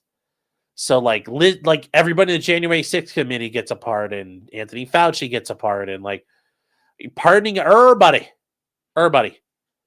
And that's something Joe Biden can do. But this is actually a very good example here of what's going on, and I do think this is hilarious, the way this breaks down here. Listen to if you guys want to very quickly. This is very funny from CNN. The question is, would they accept a pardon? Because if you don't think you did anything wrong, which they didn't, they might want to not take a pardon. But I will say this: you're talking about an unprecedented crew of people coming in. They're listen. Even if they don't indict you, they could investigate you into bankruptcy, torture you with FBI investigations. Kash Patel is evidently going to be our next FBI director. Is that what you want to be dealing with for the rest of your life? Trump during the time he was out of office. President Trump got actually indicted by a grand jury. They tried to bankrupt him. They raided his house. The question. And notice her. She's like, well, blah, blah, blah, blah, blah. That's different. Is would they accept? Not really that different. Oh, he got indicted. I mean, which is very funny when people on the left who are normally like, I don't trust, people who are against the carceral state go, well, a grand jury said so. It must be legitimate. Anyway, yeah, that's the issue there. That's the issue there. D. Marie says, this is a good question. Can Joe Biden give a pardon out if he is mentally incompetent? Where did that go? Yeah. Technically, no, but nobody's challenged his competency. And at this point, the pardon's done. That pardon, once it's sent out, it's like a nuclear missile. It's gone. Can't come back. Can't recall it. Trump cannot recall a pardon. Once a pardon's been accepted, that's it. It's done. Trump can't rescind them. He can't revoke them. You can't. If you go to the Supreme Court, people are like, oh, they'll get challenged. You know what the Supreme Court's going to say? Article 2, Section 2, Clause 1, pardon power is unlimited. They'll say it's number 1, it's unlimited. Number 2, it's a political question. We're out. Done. They're not going to get involved. They are not going to get involved. I just so you guys know, there's nothing they're going to do about it. They are not going to fuck with it because it's in the Constitution. And there are no limits. It's a plenary power.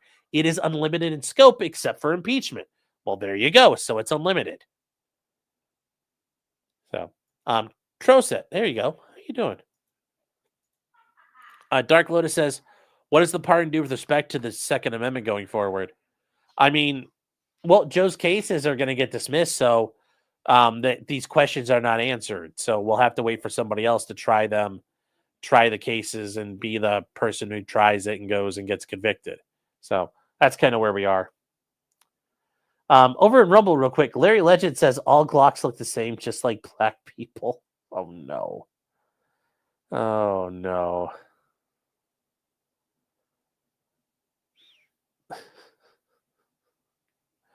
You guys are horrible. Somebody's saying, well, can Hunter screw up again? Yes, and then he's in trouble. And I brought this up, and Luke is saying, well, David Weiss is opposing the dismissal. Well, here's the thing. The argument from Hunter's team is that the pardon wipes out and basically expunges and seals the entire case. I don't believe it does. The pardon merely means you cannot be tried or held accountable. You are absolved from any punishment or liability for that crime. But the idea that it should be dismissed and stuck, no. I mean, you have to wipe out the case on its own. It's actually a couple different states. That's a very I did some research on this. In many states, getting a pardon doesn't expunge your underlying offense. So if you get convicted of murder and then you're pardoned later, it still shows on your record you were convicted of murder or you were convicted of X, Y, and Z. That's a separate act you have to go back and take care of. The pardon really just means you're no longer penalized for that conviction. So, hold on here. What is... Kim is saying, if Trump is in office, could they add more restrictions to the pardon power? For example, family. You could, if you did that, you would have to modify the pardon power, and the pardon power is in Article 2, Section 2, Clause 1 of the United States Constitution. The Constitution would have to be amended for that to happen, so you would need a constitutional amendment to do this. And that's not going to happen. Hell, Congress can't pass a bill. So there's no way this would ever happen.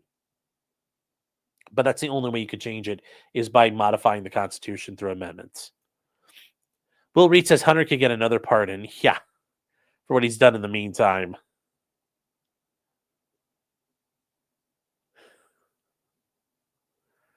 Next up, blanket pardon for illegal immigrants. Well, that wouldn't be the first time something like that's happened. The draft dodgers all got a blanket pardon. In the Civil War, the soldiers were pardoned. People in the Confederacy were pardoned, except for high-ranking Confederates. It's not uncommon to have blanket pardons. Yeah, 200,000 draft dodgers were pardoned at once. And that means Trump could go in there and say anybody involved with January 6th who was at the Capitol or had any crime and may have committed a crime, or may have committed a crime, or was involved in helping somebody commit a crime involving January 6, 2021, is hereby pardoned. He could do that. He could do it like that tomorrow. Well, when he takes office.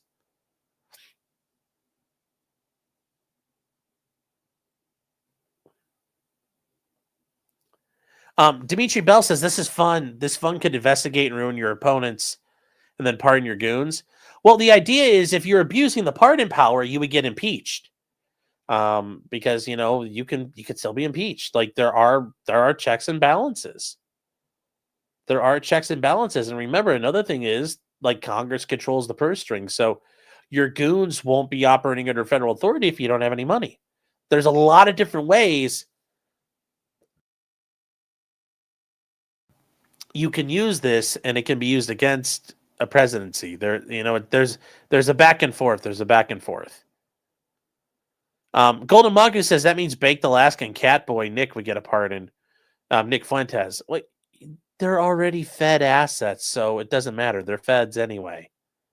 I would rather the rest of us out there get a chance.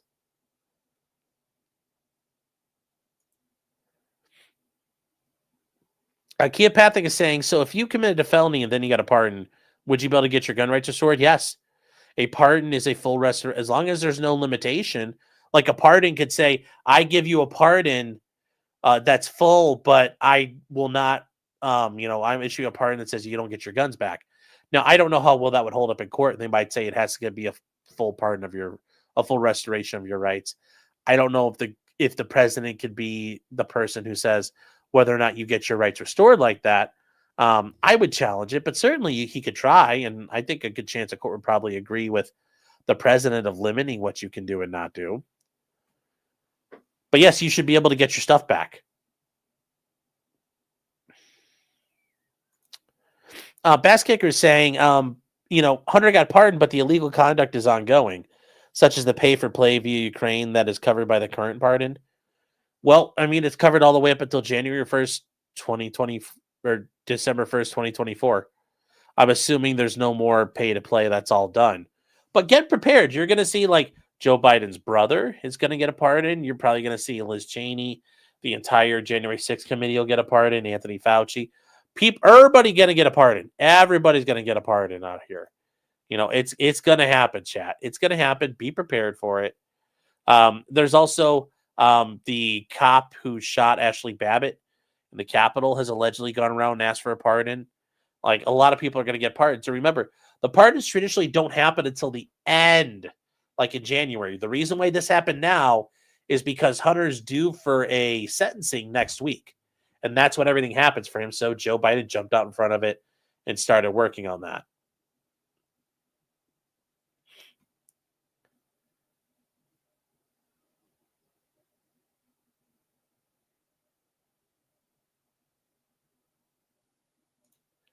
Has Hunter set a precedent with his pardon for similar cases?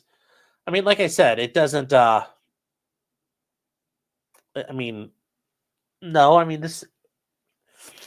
It sets the ground that we're allowed to do this now. So.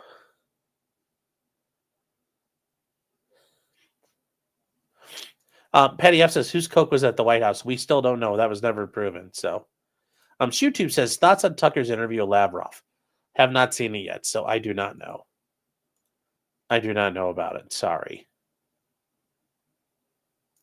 Rebbistick says, ask Hunter about plea deals have gotten a pardon in your pocket.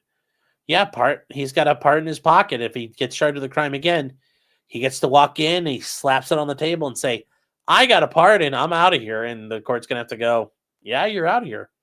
Have a great day.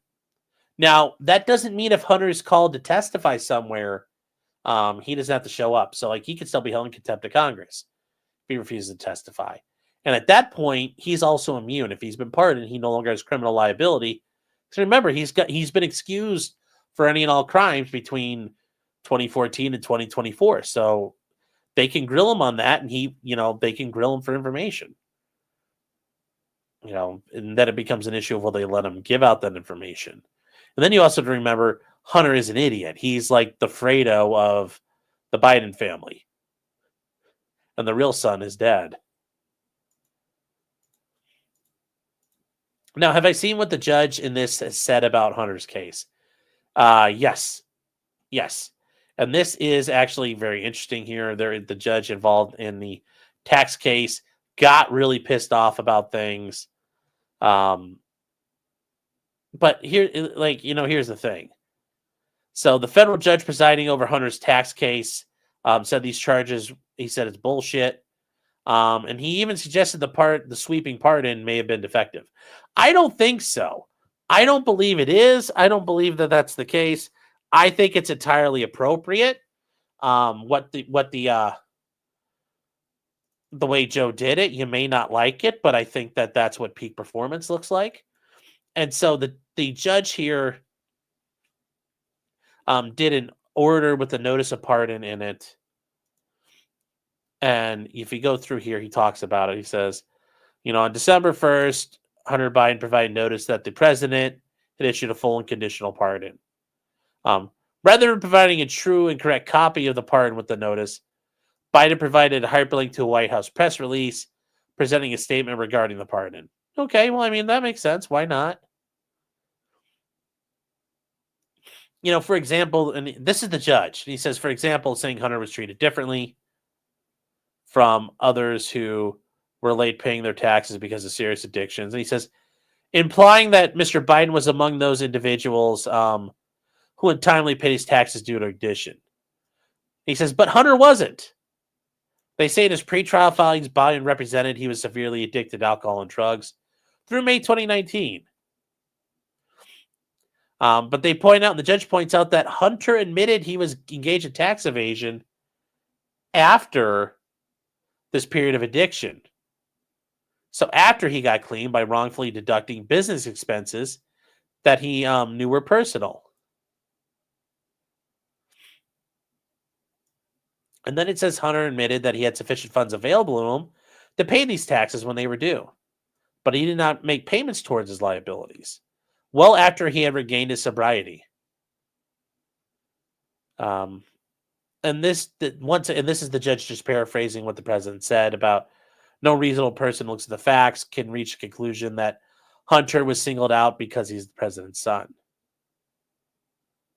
And he says, but two federal judges expressly rejected that point. There were motions to dismiss that got rejected.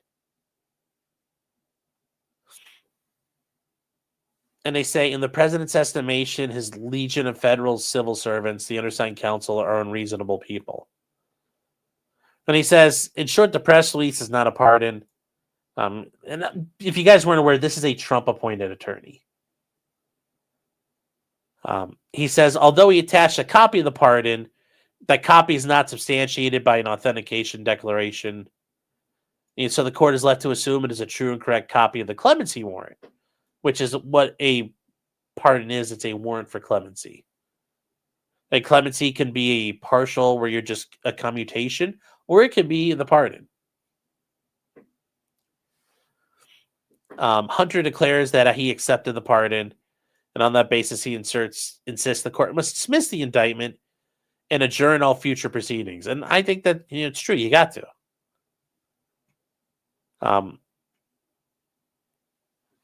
And they say, and here's the thing, the government is treating notice as to dismiss the indictment, asserts nothing requires a dismissal of the indictment. And the government instead suggests the court terminate the charges against Hunter. And this is where the judge, he just tells them, like, I'm not doing your job for you. He says, neither parties provided this court with binding authority prescribing its preferred procedural mechanic for effecting a grant of clemency, and neither party has presented a persuasive reason why its preferred solution should be employed, when the ultimate effect, the conclusion of the case, will be the same under either version. And that is a very good point. It doesn't matter. It's going to be the same thing regardless. Further, the court has not received the pardon from the appropriate executive agency. And he says that he orders the clerk to comply with the court procedures for effecting a grant of clemency once the pardon is formally received. And he says, pending execution of those procedures, the court's vacating the sentencing hearing.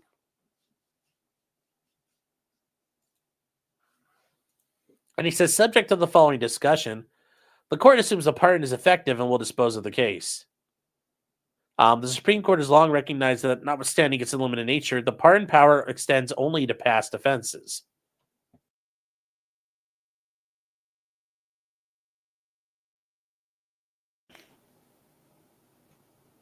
So you can only exercise it after, is what this court believes. And it says the clemency warrant pardons Biden for things that against the United States, which he has committed or may have committed in the period from January 2014 through December 2024. And then it says the president signed the pardon on December 1st. And he says, because the period of the pardon extends through the date of execution, the warrant may be read to apply prospectively to conduct that had not yet occurred at the time of the execution, exceeding the scope of the pardon power. Now, his argument is because he signed it December 1st and it goes to December 1st, well, if Joe Biden signed it at 9 a.m. in the morning and it says through December 1st, I had made this joke with Kurt, that means Hunter could commit crimes all the way up until 11:59. He has until midnight. He has Cinderella time to go commit crimes. And that's not what that's intended to be. It's through Joe Biden signing it on December 1st. But if Joe Biden signs it, at 12:01 on December 1st, well, then it's done. And then he says, under the canon of constitutional avoidance, the court declines to interpret the warrant in that manner and instead understands the warrant to pardon the conduct through the time of execution on December 1st. Now, he's saying I could look into it, but under the principle of constitutional avoidance, if you don't have to decide something on constitutional grounds, you don't, because there's only so many ways to do it, and it can be a big mess.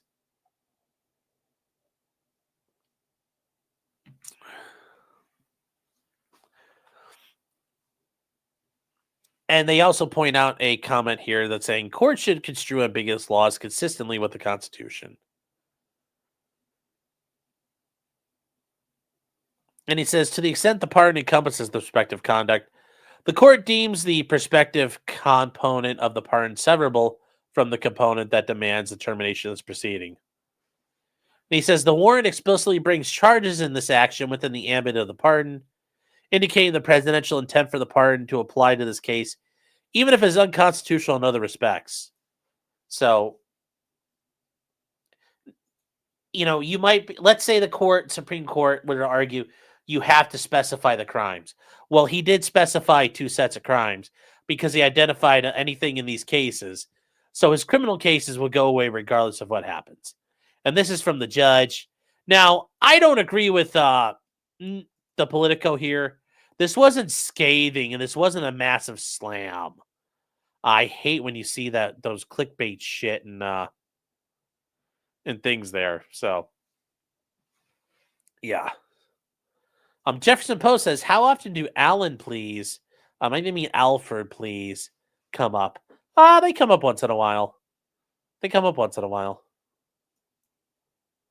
Spuggun says, have you seen the Cali judge said about Hunter Biden? Yes, and we just covered that. Let's see here. What do you guys...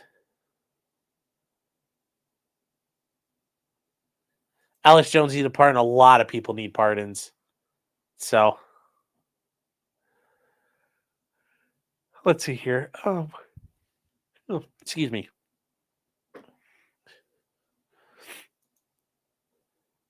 Sneedwell says, I hunted with Party Hunter back in 1999.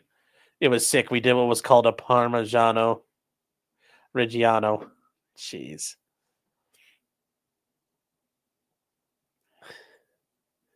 What about all the CSAM on his computer? No biggie. Yep. Gone. Can't be prosecuted for it. Now, there can be an investigation and they can make him answer questions and he could be a witness at a trial, but he can't be charged. Any and all federal crimes he may have committed. Everything. Can't be tried for it. Now, if he possessed the child sexual assault material in a U.S. state, that state could charge him as long as there's not a statute of limitations issue. But under federal law, nope, he is untouchable for any offense committed in that 11-year span.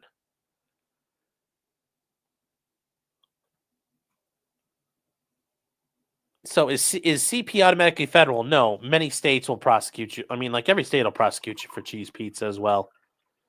Ohio definitely has the definitions, and every state would probably there. Red Feather says, do you know what state crimes Hunter committed?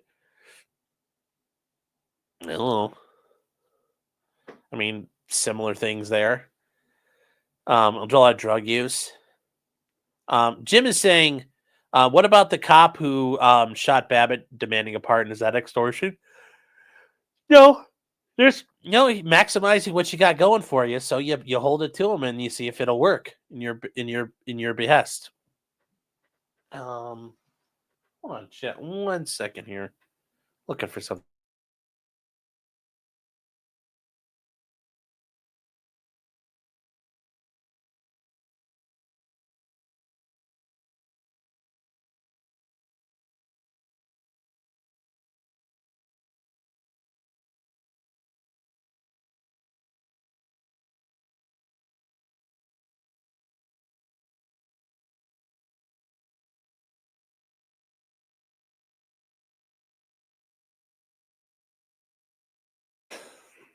Manuel says, now I want pizza.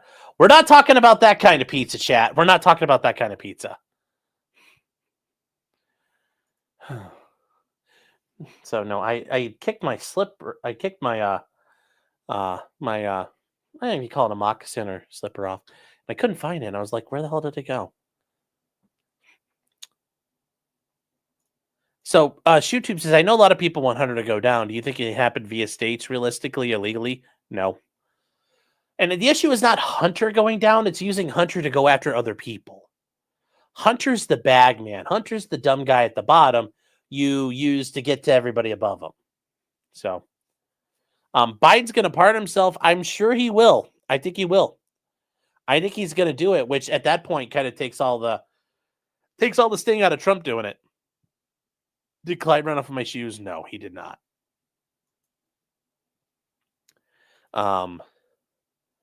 The cartoon Sean looks like he just ate a powdered donut. Oh. Joe Biden says, pardon me. Diddy wishes his name was Diddy Biden. Yeah, and that's the thing. P. Diddy could get a pardon for all those crimes. R. Kelly could get a pardon for all of his crimes that were federal. That's how that would work. Now, you guys are making comments about Nick Rekieta. The president cannot pardon Nick for state level offenses. Nick would have to go to Governor Walz, and I think that that's the case. Although some states, the governors do have a very, they don't have a pardon power. It's actually granted to the pardon board that works in the president's office, and they make recommendations. Then the governor can act. So, Sassy Frass says, so treason can be pardoned. I don't think that was the original intent. Sassy, all I can tell you is the guys who wrote this, the guys who wrote Article 2, Section 2, Clause 1, Alexander Hamilton, James Madison, all those people involved in it, John Adams, like all of them. They wrote the Constitution, and it says he shall have the power to grant reprieves and pardons for offenses against the United States, except in cases for impeachment. I mean, if they didn't want you to include treason, they would have probably included right here, like, and also treason. And also treason. But they didn't. So it's there. You can use it. You can use it. John Hancock. I don't think John Hancock was critical in the drafting of the Constitution. He was for the Declaration of Independence.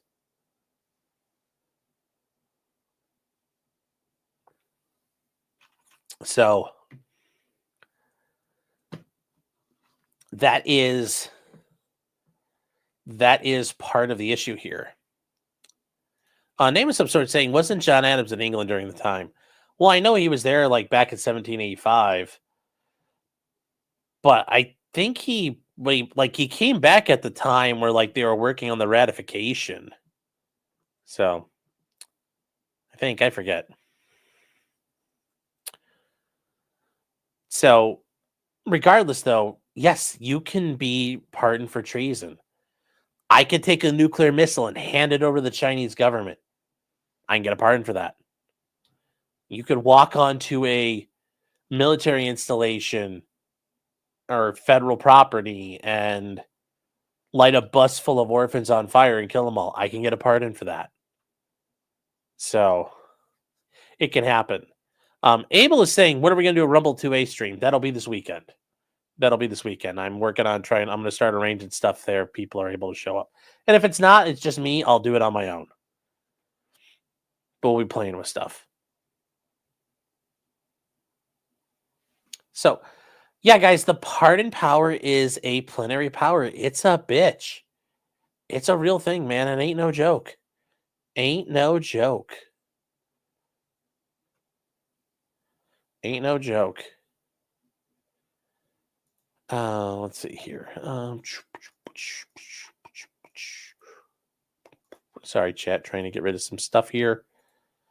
All right. All right. I think. Well, how far are we right now? Yeah, we're making good time.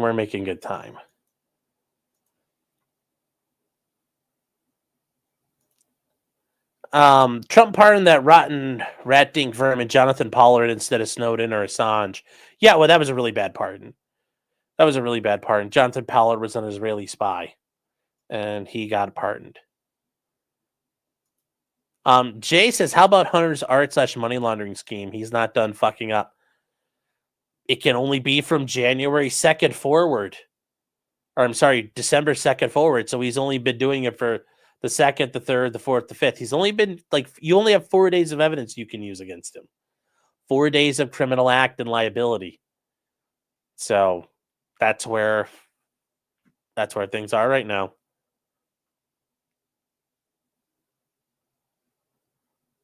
Yeah, Hunter's laughing. Hunter's laughing. He's laughing all the way to the bank. So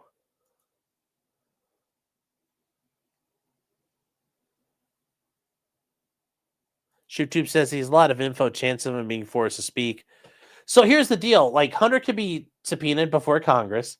He could be forced to speak. He can't plead the fifth anymore because he no longer has criminal liability for those things. And they could further immunize him and force him to speak.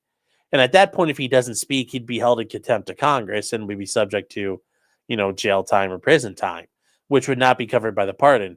But yes, they could force him to speak on topics at that point. And that's really what they want. They want him to talk anyway. Their idea was they would charge him with all these crimes and threaten him to talk. So,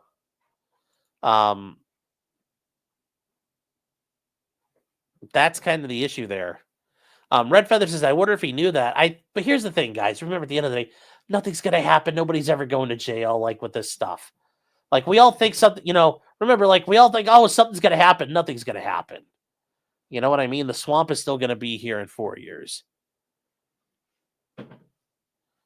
Verifier says, when Joe pardons his brother James, all bets are off. Well, yeah, there's going to be a lot of issues. There's going to be a lot of issues with who Biden pardons. Biden has a couple of brothers. And, he's got two brothers, James Biden and Francis Biden.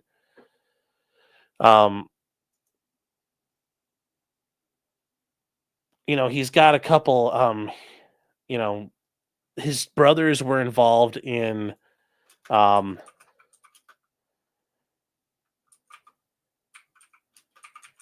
his brothers have all kinds of sketchy things going on. It's been documented. There's things during the Iraq War that their brothers were involved in. His brother won a $1.5 billion contract for housing and building construction stuff in Iraq. People bitch about fucking Halliburton, but when Joe Biden was the vice president, his family was fucking raking in cash. So,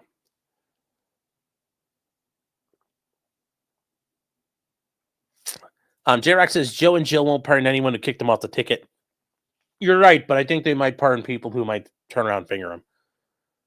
So, the whole family's got issues. And yes, nothing ever happens. You would pardon R. Kelly?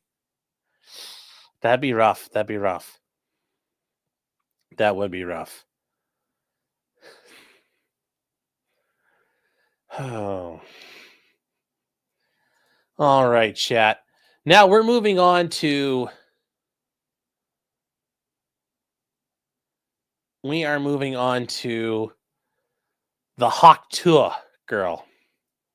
If you guys remember her, she is the girl who did the whole, spit on that thing. This is her. If you guys remember her, hold on here. Oh, I forgot. Oh, I just canceled it out. Hold on.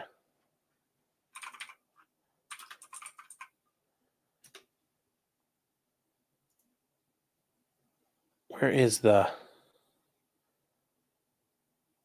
the heck? I just need that video of her talking because that's doing the famous comment.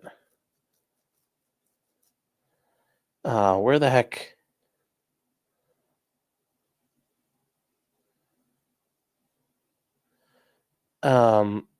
If you guys remember, this is her.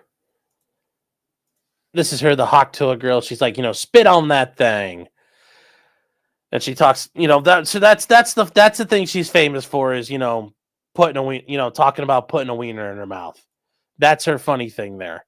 Well, in the meantime, she has taken advantage of her 15 minutes of celebrity fame and launched a fucking crypto coin, a cryptocurrency.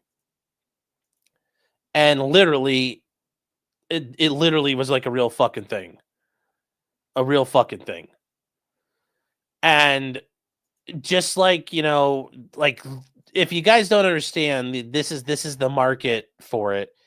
Up to $500 million. And as soon as everything went live, look at the time frames here we're looking at. 1 minute. Within a minute, okay, right? Within a handful of minutes, it cratered all the way down to just under $60 million. Within a matter of minutes of going live. Yeah, and that's the 1 minute there. So that is now that's what's called a pump and dump. You pump up the interest in it, and then you sell it everything off, you dump it. The issue for her though is yes, and anyone can make a coin. But here's the problem. CoffeeZilla actually was in one of the for a while. And this is actually really good. If you guys don't know who CoffeeZilla is, he goes after all these people, scammers of all kinds. He's going after like Jake Paul and Logan Paul. He's done all kinds of good stuff. So this is him going forward. He's on a Twitter space, and this is where you could talk and interact with people. And this is CoffeeZilla right here, and he's the third guy over. He's gonna call them out for being scumbags. And we're only going to cover the part at the beginning he talks about. Here you go. I'm really happy to answer any I have questions. questions. I have questions. I'm raising my hand. Hey, guys. What CoffeeZilla? Hey, this is one of the most miserable, horrible launches I've ever seen in my life. Okay, then why the fuck are you on? I've been tracing it on chain for a while. You guys. Notice she's like, well, why are you here? He's here because you guys are fucking charlatan scumbag thieves, and he's calling you out for it. And he's going to point out how fucked up they are. And we'll just get going here. Generated over $1 million in fees while y'all's fans got rug pulled. There was snipers, but there was also insider trading directly linked to y'all's creator account. What are you guys doing? No. That's not true. That is true. That's a fact. No, it's not. Well, it's a fact, and you can see it on chain. So yeah, we know. We trust me. We were there. We could answer that. You know about the insider trading? No, there's no insider trading. That's why we can answer it. Okay, so there's tokens going directly from the main account. CoffeeZilla, just chill for a second. And then it's getting sold for $50K. Who is that? Definitely not us. You think we're doing this for $50K? Yeah, fucking right. Talking to the wrong guy. You're used to these bullshit scammers out here. Not us. Now, that's what everyone says, by the way. Listen, doesn't matter. No, I'm not everyone. There was a strategic allocation, right, through a foundation. Every single one of those was signed through a SAFT. The deployer wallet. You've heard of a strategic allocation or a private How much did sale. y'all get doing a pre-sale? How much did y'all make? It's not that we Selling out made. your fans. So Over other here, people can can you give dump on your fans. Hold on, CoffeeZilla, take a chill pill, brother. Yeah. So Y'all just rug pulled a bunch of people. What are you there's talking- no rug. We're here every single day. There's no rug pulled. And it's not done by us. Yes. Okay, guys. So a rug pull is the term in the pump and dump where you pull the rug out from under the people who bought in late and you fuck them over. So a lot of people lost their asses because they bought the coins when they were at the highest point and now they're worth shit. And these guys are trying to bullshit their way out of what happened here. Snipers sniped it up to an insane market cap. No, it's and not dumped just it. snipers. That was not us. That was You know that. Listen, no. I'm telling you the truth. And y'all made millions on fees from this little scheme. There's not a. I'm sure that's not you getting those fees, right? Who's making the money on the fees? Who's making millions of dollars on fees from this rug pull? That's not a scheme. That's the making project, so we fees? can keep this thing going for years. Okay, that's how do you think? There's so many expenses. Who makes the money on the fees? Someone just made over $1 million on fees. Who made it? First of all, the fees were there with Meteora pools, and that goes to the creator, right? Which is who? Who does that who does that belong to? That belongs to the project, right? Who's the project? Who is the project? Well, the project is over here, Haley Welch, right? And how much does Haley Welch own? This is Haley Welch's project. So she owns all of it. CoffeeZilla. Did she just make $1 million on fees on a rug? Do you know how much it costs for lawyer fees to create a foundation in the Cayman Islands, to hire directors? You think this stuff pays for itself, right? So y'all wanted to make the money on day one? I don't understand. I'm just asking. We're here every single day. Millions of dollars in fees from the rug. Day 2, day 3. Chat, here's the ultimate issue. The way these coins work at times, and there's various ways and various schemes and ways that coins are protected because you're trying to prevent pump and dumping. That if you are an initial buy into this, you're an initial investor, you're an insider, you get coins, but you can't do anything with them right away. They're locked, basically. And you can't do anything with them, and that way you can't throw them into the market. Well, in this, there was none of that. The insiders got like 20% of the coins. Only 3% were released to the public without any strings attached. And the insiders sold all their shit and bailed. And it's crashed and burned. And people are now filing SEC complaints. There's a little more to it there, guys. I know there's parts of this. They ran something out of the Cayman Islands, which is like, bruh. Now, they go on to explain this a little more. And guys, if you don't know, like, it's hard to explain this crypto shit without sitting down and drawing it all out for you. But yes, these are shit coins. Now, here's the problem, though. Haley Welch, the Hawk Tuah girl, they said we wanted to bring her fans into the crypto game. This is for people who never do crypto. This is your way to get into foraying into it. So these weren't seasoned people. These are, fucking idiots and Gen Zers who getting fucking ripped off, people who don't do crypto, and it's supposed to be like a fun thing, but everybody's getting fucked in the ass. That's the problem here. That's part of the issue. Now, yes, when it comes to these shit coins and all these coins anybody's putting out there, they're all a fucking scam. I mean, Bitcoin's the only thing that's not a scam. Bitcoin's at $100,000. And Ethereum's fucking hauling ass. But a lot of these coins are fucking scams. And, do your own research. And, this is not financial advice, but a lot of these are fucking scams. You better be on top of it, watching your ass, or you're going to get hurt. But these things are problematic, and they fucked a lot of people out of money. And it's getting to the point now where law firms are getting involved. And it's, if you lost money on, Hawk, contact our firm to talk about your rights. Our firm represents thousands of NFT and token investors in security cases. This is an attorney advertising from the Berwick law firm. And they're allowed to do that. They're acknowledging it's advertising. Haley Welch might have to spit on that thing in front of the judge. The SEC might put their dick in her mouth and she'll have to Hawk Tuah on it. So Yeah, it's 100% insider trading. Yeah, she knew it. If she didn't speak up right now, what if I had 0% in my foundation? Yeah. The SEC won't do shit. They might not. The SEC might do shit. They might not. The SEC, that said, though, the SEC has had a fucking hard on for cryptocurrency. I mean, remember, chat, we talked about this last year. The SEC finally lost his battle with Ripple, XRP, but also Odyssey. Odyssey had a crypto that was going along with it, and that kind of fell apart because of regulation and oversight.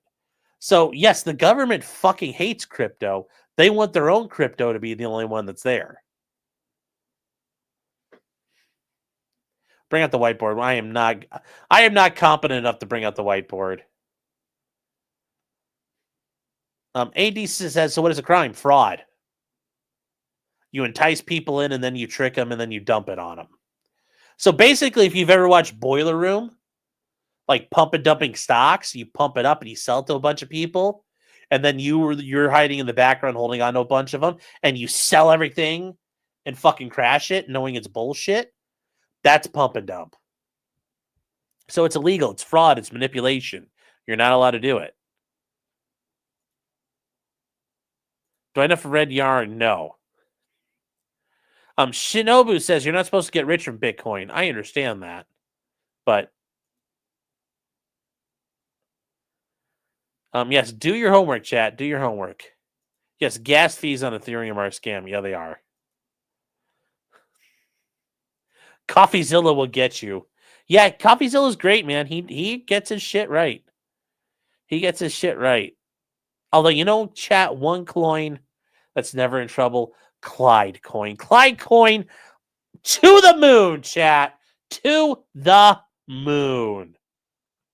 Clyde Coin will never fail you. And you don't ever have to worry about Clyde Coin. So don't ever worry. Clyde Coin will do right by you. Hold on. It's got Clyde. If it's backed by Clyde, he's the best boy in the world. Let me see if Clyde will... Yes, buy Clyde Coin, chat. The operators are standing by right now. Hold on. Let me see if I can get him here. Clyde. Clyde. Oh, look. He's like he was waiting for me. Come here, buddy. Come here. Come on. Come here, Clyde. Come on. Hey. Come here, Clyde. They heard you. Come in here. Hold on, chat. Let me see if I can grab him real quick.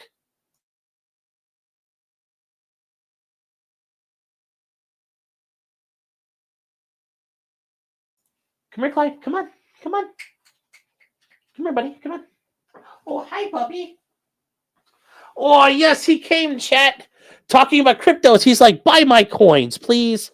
The more coins you buy, the more peens I can have. I can eat more bull peens. And guys, if you guys are new to the show, this is Clyde. He's the goodest boy in the world. Yeah, Diamond Hand. That's right. That's right, B. Hold on here. You had it right.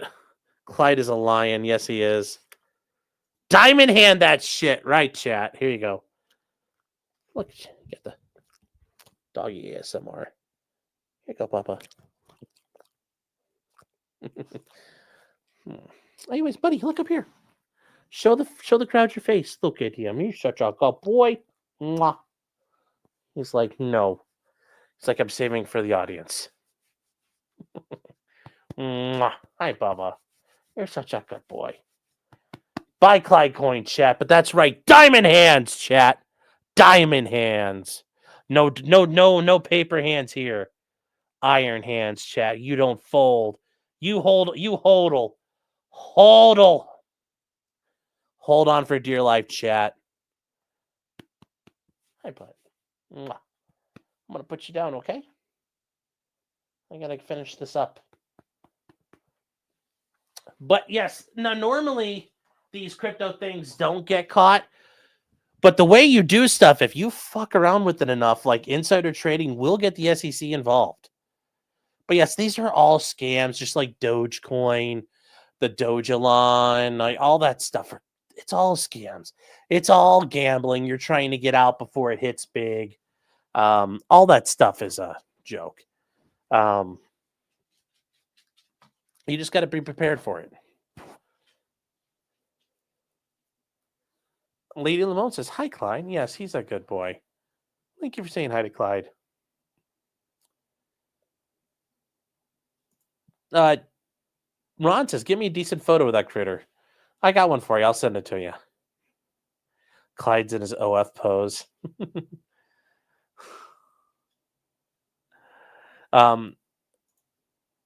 Golden Mongoose says, wow, Dogecoin is not a scam. It wasn't a scam, but it was a shit coin.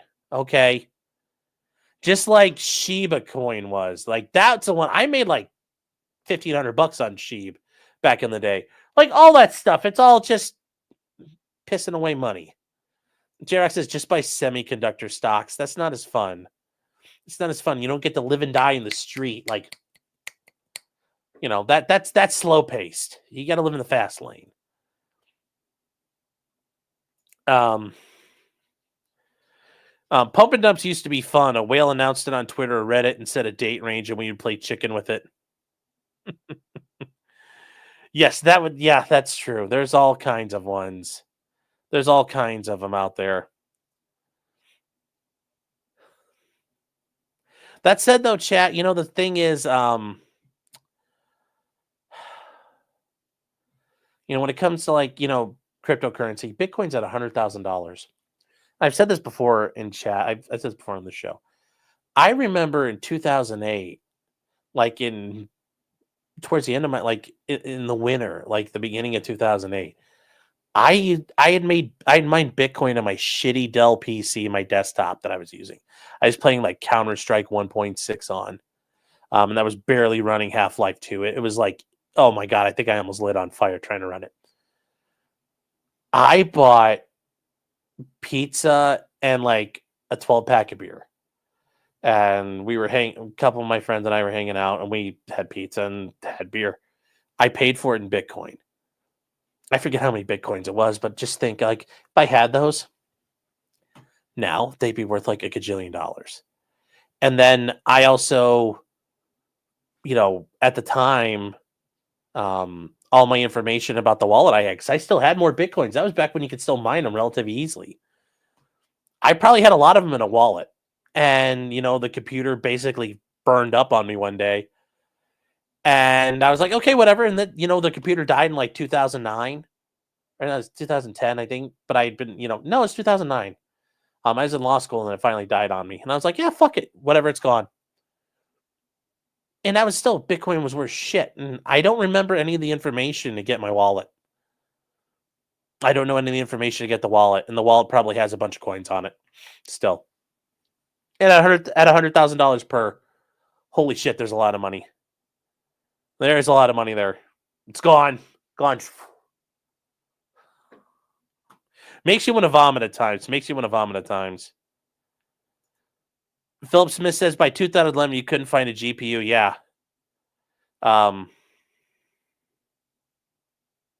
It's gone. It's gone, chat. Yeah. But at the beginning, you can mine Bitcoin with just shitty computers. Like, it didn't take much. AD says, yes, there's a jurisdictional issue. Yeah, it could be for the Securities and Exchange Commission or the Commodities and Futures Trading Commission, the CFTC. And that's another one. And that's not a well-known one, but they have a ton of power themselves. Yeah, my Bitcoin story, rip. Sleazy says, I bought 400 Ethereum. I bought a bike for 400 Ethereum. Oof. Yeah, and I'm not the only person. I'm not the only person that had that happen to. I'm not the only person that's had that story. So, yeah, $30 a Bitcoin at 5 cents per in 2008 would be 60 million today. I don't think it was that many Bitcoin, but I mean, it was probably at least $1 million worth of Bitcoin. Oh. Dimitri Bell says, do pay $10 million for a pizza. Yeah, I mean, at the time, back in the day, Bitcoin was like this uber libertarian thing. It was like, man, it's not even real money, man. It's our own money. And I was like, far out. Let's try this. That was 2008, man. That was the time of Ron Paul. Uncle Ronnie out there, and we're living high. To go solo, you need a lot of mining rigs. Yeah, now. Yeah.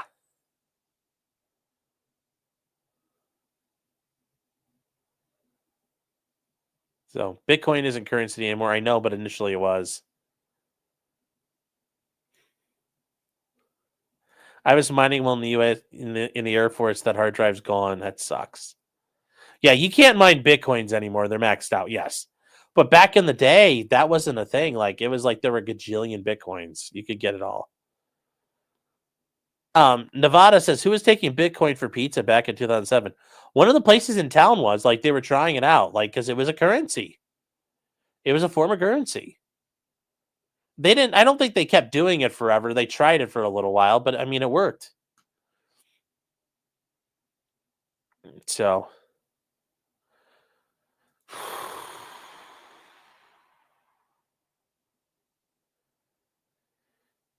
if I didn't buy 30 pizzas, I could have been a trillionaire. Well, I didn't buy 30 pizzas, but yeah. Yeah, Papa John, like places accepted it. Places accepted it. So, yeah, people used to tip on Reddit in Bitcoin. Like 350 Bitcoins on a post. Yeah. Yep.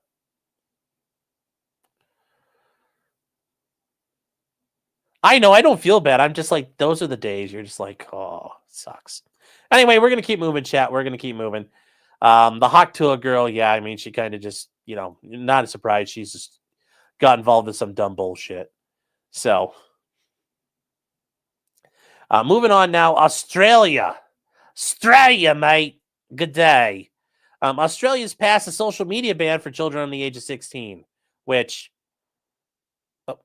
what the hell? There we go. They passed social media ban for kids under the age of 16. It applies to Instagram, Twitter, Snapchat, and others. You must be over 16 to use social media, which, yeah, this is going to be a problem. And there's, because how do you enforce this? Well, but yes, anyways, last week, the Australian government approved this. It's one of the toughest regulations targeting big tech. Here's the thing, though. It's not targeting big tech. It's targeting you. Because how are they going to make sure you're not 16? A trial of methods to enforce it will start in January with the ban taking effect in a year. And guess what happens? What happens next? Soon you'll see. You'll need, social media without an ID. I'm not going to keep singing Hamilton. But that's what's going to happen. You're going to need to use an ID. You're going to need an ID at that point to show you're over 16. And what does that mean? You're no longer anonymous online. So this is all a fucking red herring, chat. It's all red herring. There's no other way to do it. There's no other way to do it, chat. There's no other way to do it. Yeah, they're trying to take away internet anonymity. And Pyrometer says they've been pushing digital ID in Australia for a while. Yep.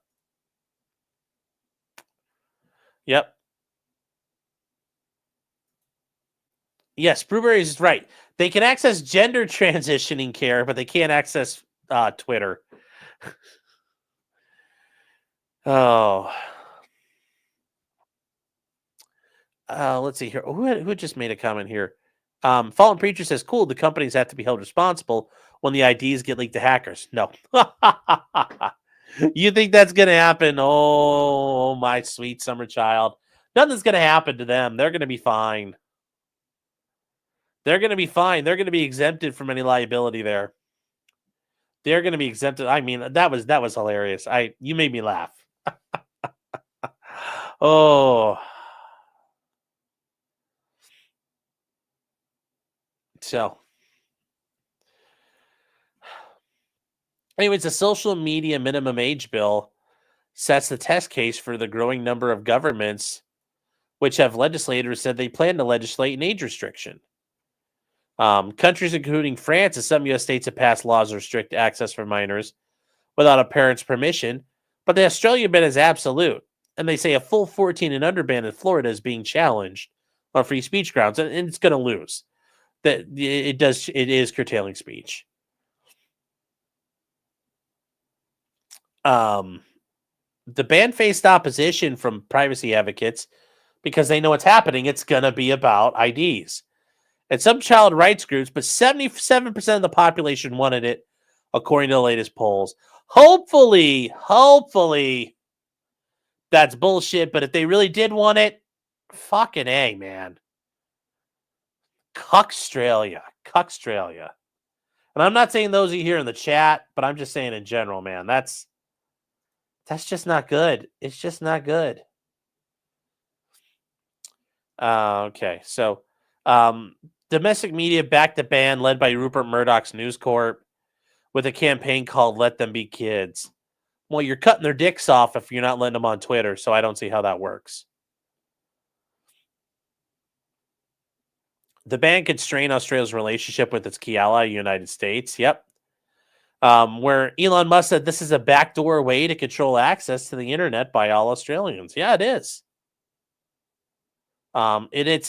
There's a tension now between Australia and the mostly U.S. domiciled tech giants. Australia is the first country to make social media platforms pay media outlets royalties for sharing their content, and now plans to threaten them with fines for failing to stamp out scams.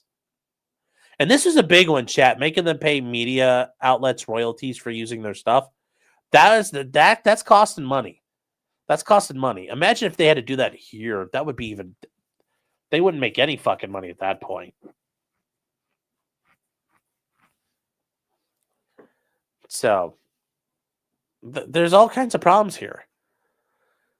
And it's, there's so many unanswered questions about how it'll be implemented.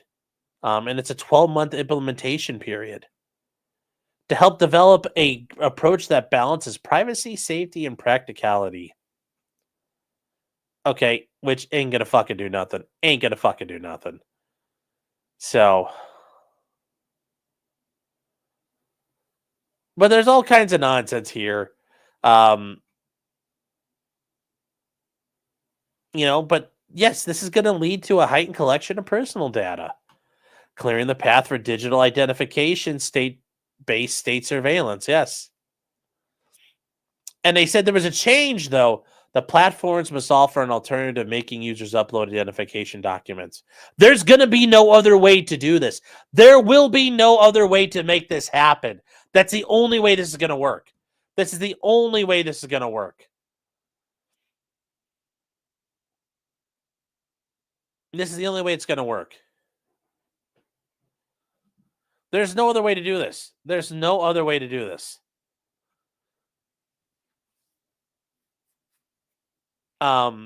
Starlink for the win. It doesn't. Well, you're not going to be able to use Starlink in Australia.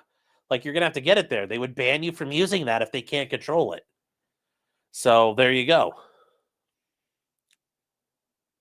Cybot says Discord is exempt. Well, of course, because the government wants people trafficking in child pornography. And YouTube's exempt. Yeah, that's because Google's involved there. It's too massive. Bruberry says it'll be like you can use Instagram without making an account. You just can't scroll, click on anything. You just browse. Yeah.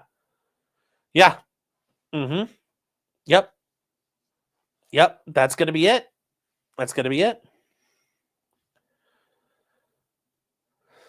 So, Shannon Gaines says, Sean!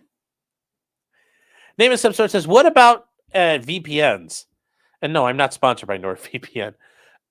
VPNs don't you're going to have to there's countries where it's illegal to use a VPN. You'd have to use the VPN to get out of your country in the first place, and that won't work. So it doesn't work that way. Like, you can't, there's no magical way to get around this with a VPN. It's not going to work, chat. It's not going to work. So, not going to work.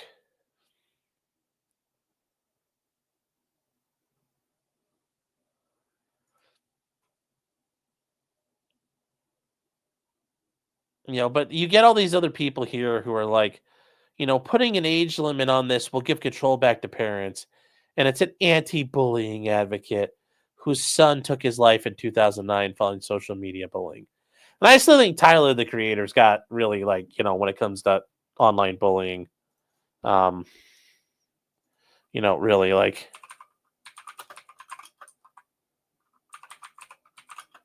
oh, where is it at? Oh, here, where is that? Because he had this is really, you guys have never seen this before. This is a tweet Tyler, the creator, did. It's an evergreen tweet. Just put it down and walk away. And then literally they're gone. Literally they're gone. That's the beauty of the internet.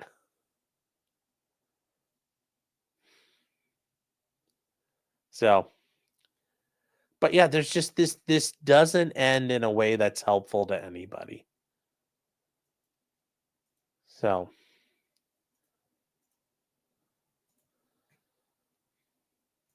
anyways, going back to this, a 16-year-old said social media contributed to body image problems. Okay. And yes, this will only keep a generation of young people who will become more technologically literate in bypassing the wall. Sure, they'll find a way, but still,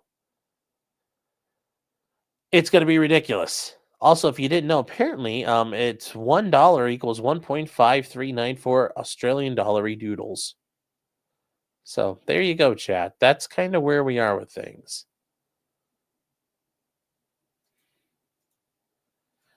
Let's see here. What do we got left? We got a couple things left here, chat. We're going to get through these. Really weird. Hold on. Try 9:30. Yeah.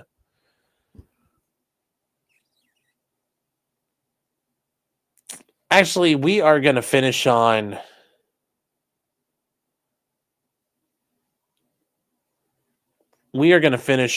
this, and this is coming up. This is a case out in Kansas City. If you guys remember, this is the old guy. He claims some young black kid was banging on his door and trying to get in, so he shot him through the door. Did not kill the guy, but the kid claims he just rang on the wrong doorbell. He's like, I was just ringing the doorbell and the guy shot me. And I'm like, I'm sure that's not what happened. I'm sure that's not exactly how this happened here, chat.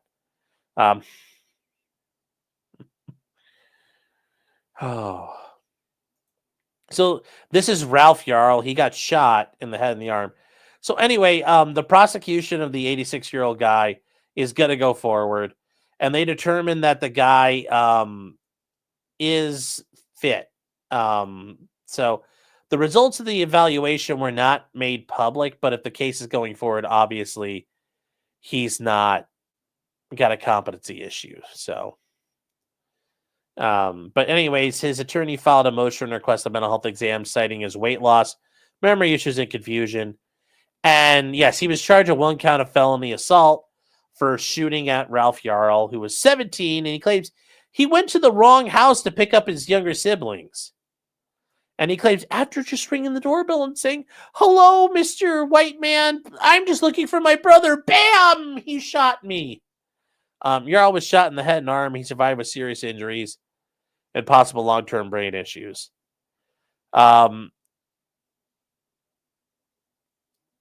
Just still, I'm still,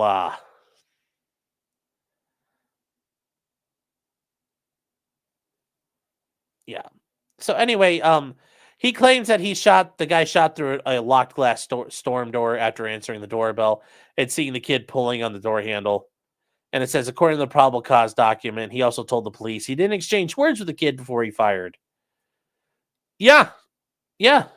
Okay. And, was he yanking on the door? Is it, it wasn't like he was just like, knock, knock, knock. Hello. And it just, the whole thing doesn't make any sense. It doesn't make any sense. How do you it's 2023. You don't got phones? Hey, bro, where you at? Oh, you're at 1234 Dildo Avenue? Oh, shit. I'm at 724 Dogfucker Lane. I'm on the wrong street. Like, you just go knock on doors like, yo, hi, is this the right house? No, you don't just like randomly go through the neighborhood. There's just some questions here. There's some questions here. Yeah, there's some issues. There's some issues. Yeah, knocking and manipulating the doorknob. Yeah, I'm like, there's Baldo Avenue too. You got to go down to Baldo Avenue. So, Afur is saying, did he do a toxicology report to see if he's on drugs? No, because he survived. Just something doesn't seem right. Now, if he really did just shoot the guy, fine, but it still doesn't make any sense. Why did you pick this house? Like, this is where this person should be confronted. Like, what the fuck did you do? So, yeah, Free Stuff Street, yes. Bad Dragon Boulevard. There you go, John. Oh, that's good.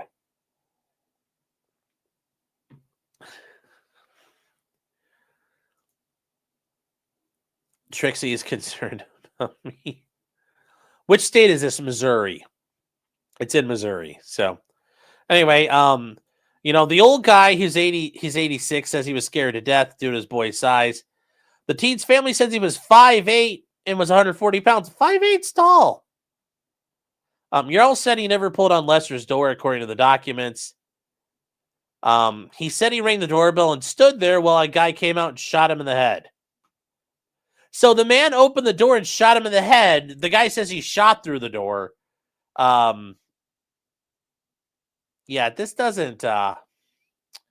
anyways, the trial begins February 18th. I've actually kept this one on observation because I think this is going to be very interesting. So... This will be very interesting. The only boulevard you care about is Wilshire Boulevard. Well, guys, if you remember from the casino, Papa JF apparently has a copy. And for, 100 Bitcoin, he will release it. So, yes, I have questions. I have a lot of questions.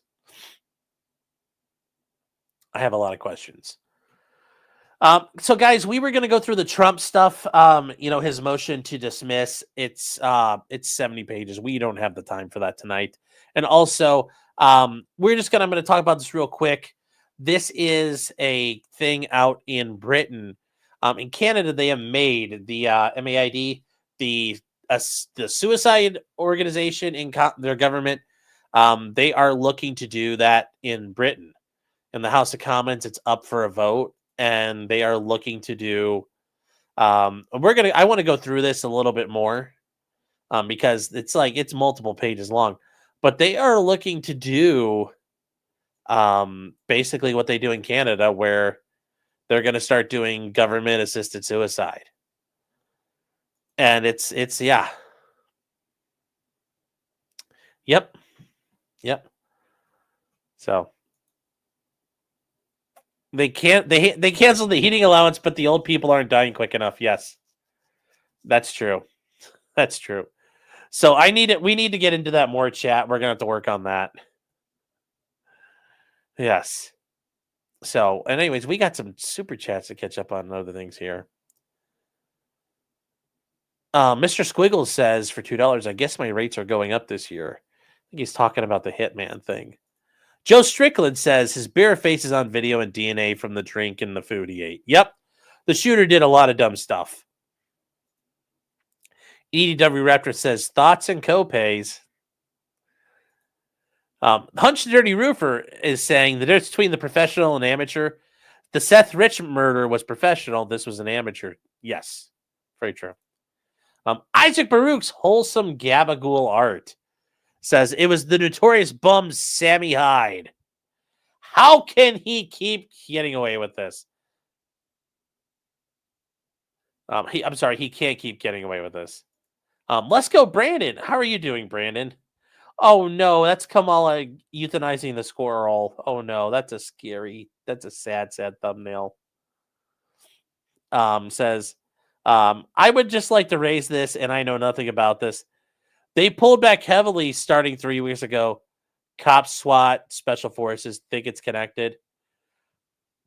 Probably not.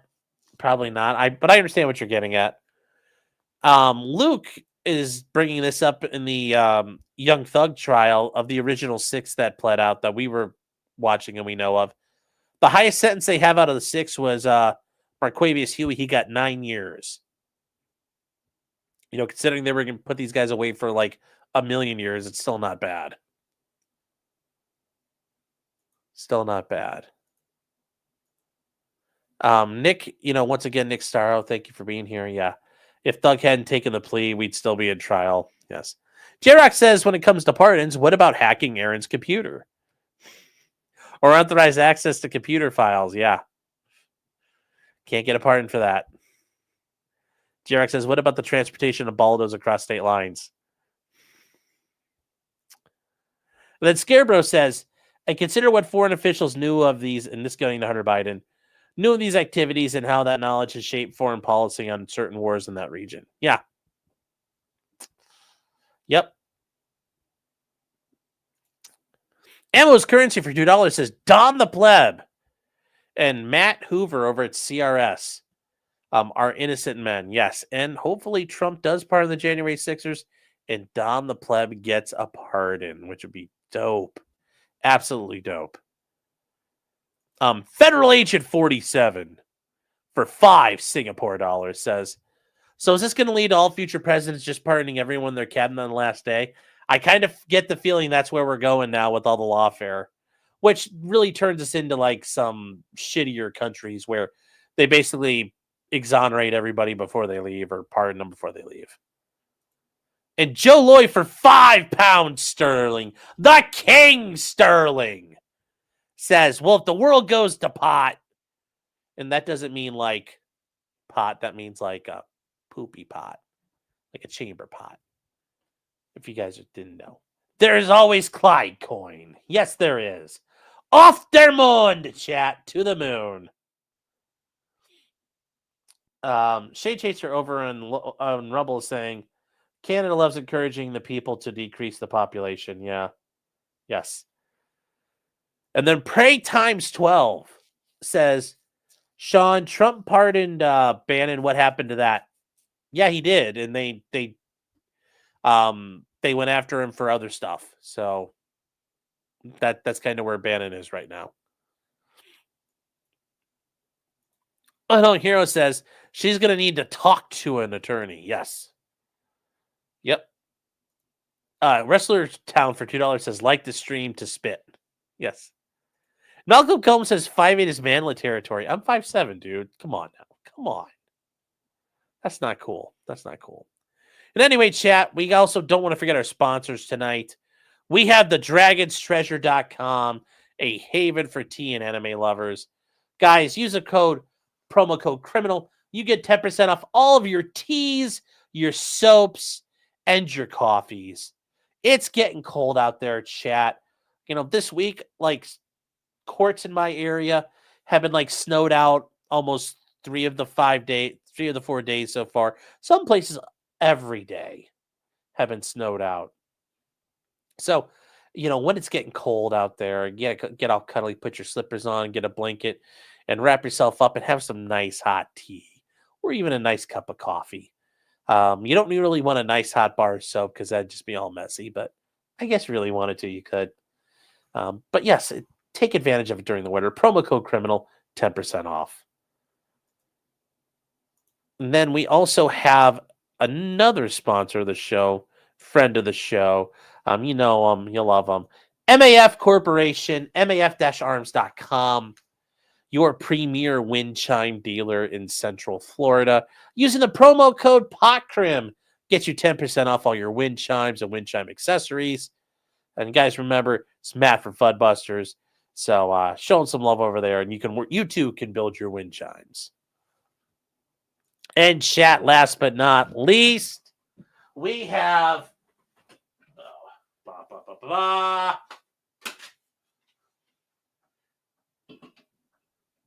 I need like production assistance for this.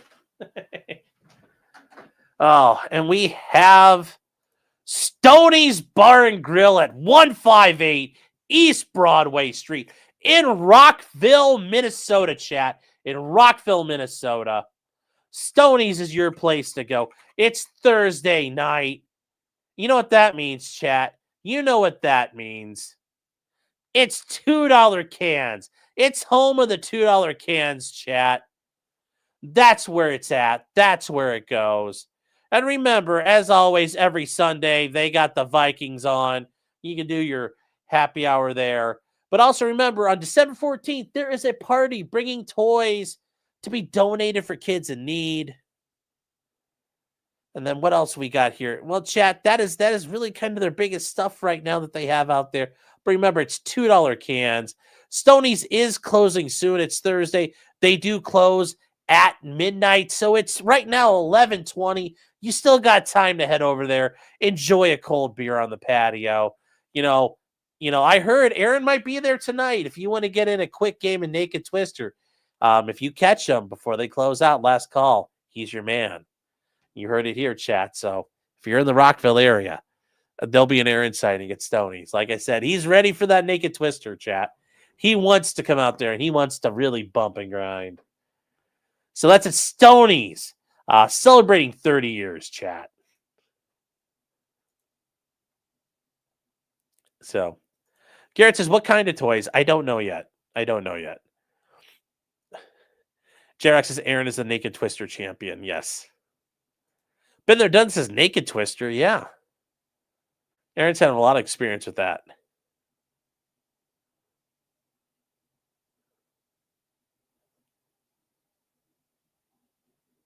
Stony SpaghettiOs and cream soup. Oh, no. No. That sounds nasty, chat. Can we donate Baldos? No. Then CC says Aaron's 0-2 in Naked Twister.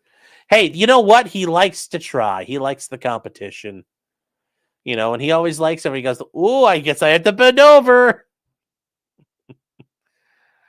Fuentes and Destiny would want to challenge him. Oh, I'm sure that they would all have fun doing Naked Twister. The problem is Nick Fuentes is short and Destiny's also a manlet. And Aaron's like over 6 foot, so he would tower over them. And he's supposed to be the little spoon, so I don't know how Destiny would big spoon him if he's such a tall guy. So the Baldo on red, yes. So King of the Spoons, yes. Oh, chat. All right, chat. So that is it for tonight, guys. Thank you all for being here. We are, as stated down below, we are going to go right over to locals and hang out. Why does this look like... What the hell happened? What the fuck is this? What came off my hair? Oh. What the hell? That's weird.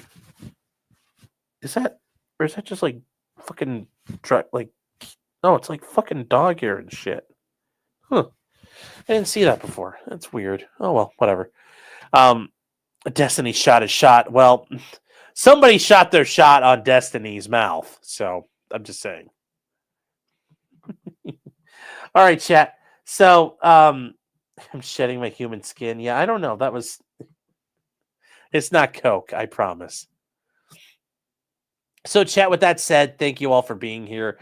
We will be doing stuff tomorrow night. And remember, Saturday night, we'll be hanging out with Dolly and Max Murrah talking about Pearl Harbor. And I'll put that over at locals. And remember, until next time, just because you did it does not mean you're guilty. And by the way, guys, Daniel Penny is still, the jury is out. They asked to hear some of the medical examiner's testimony read back to them. So Daniel Penny's still hanging on out there.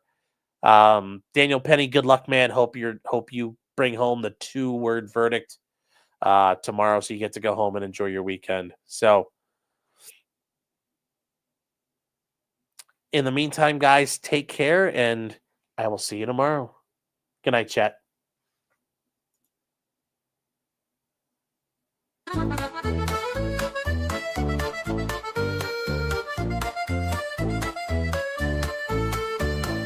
Weapons black. locksmithing and models of planes, esoteric works, and even some trains. Much merriment had while drinking White Claws, tips on hunting, and even talking the law. Whatever you do, just don't talk to cops, even when they nab you on illegal stops. Just 'cause you did it doesn't mean you're guilty, but please talk to a local attorney. Was that the fat guy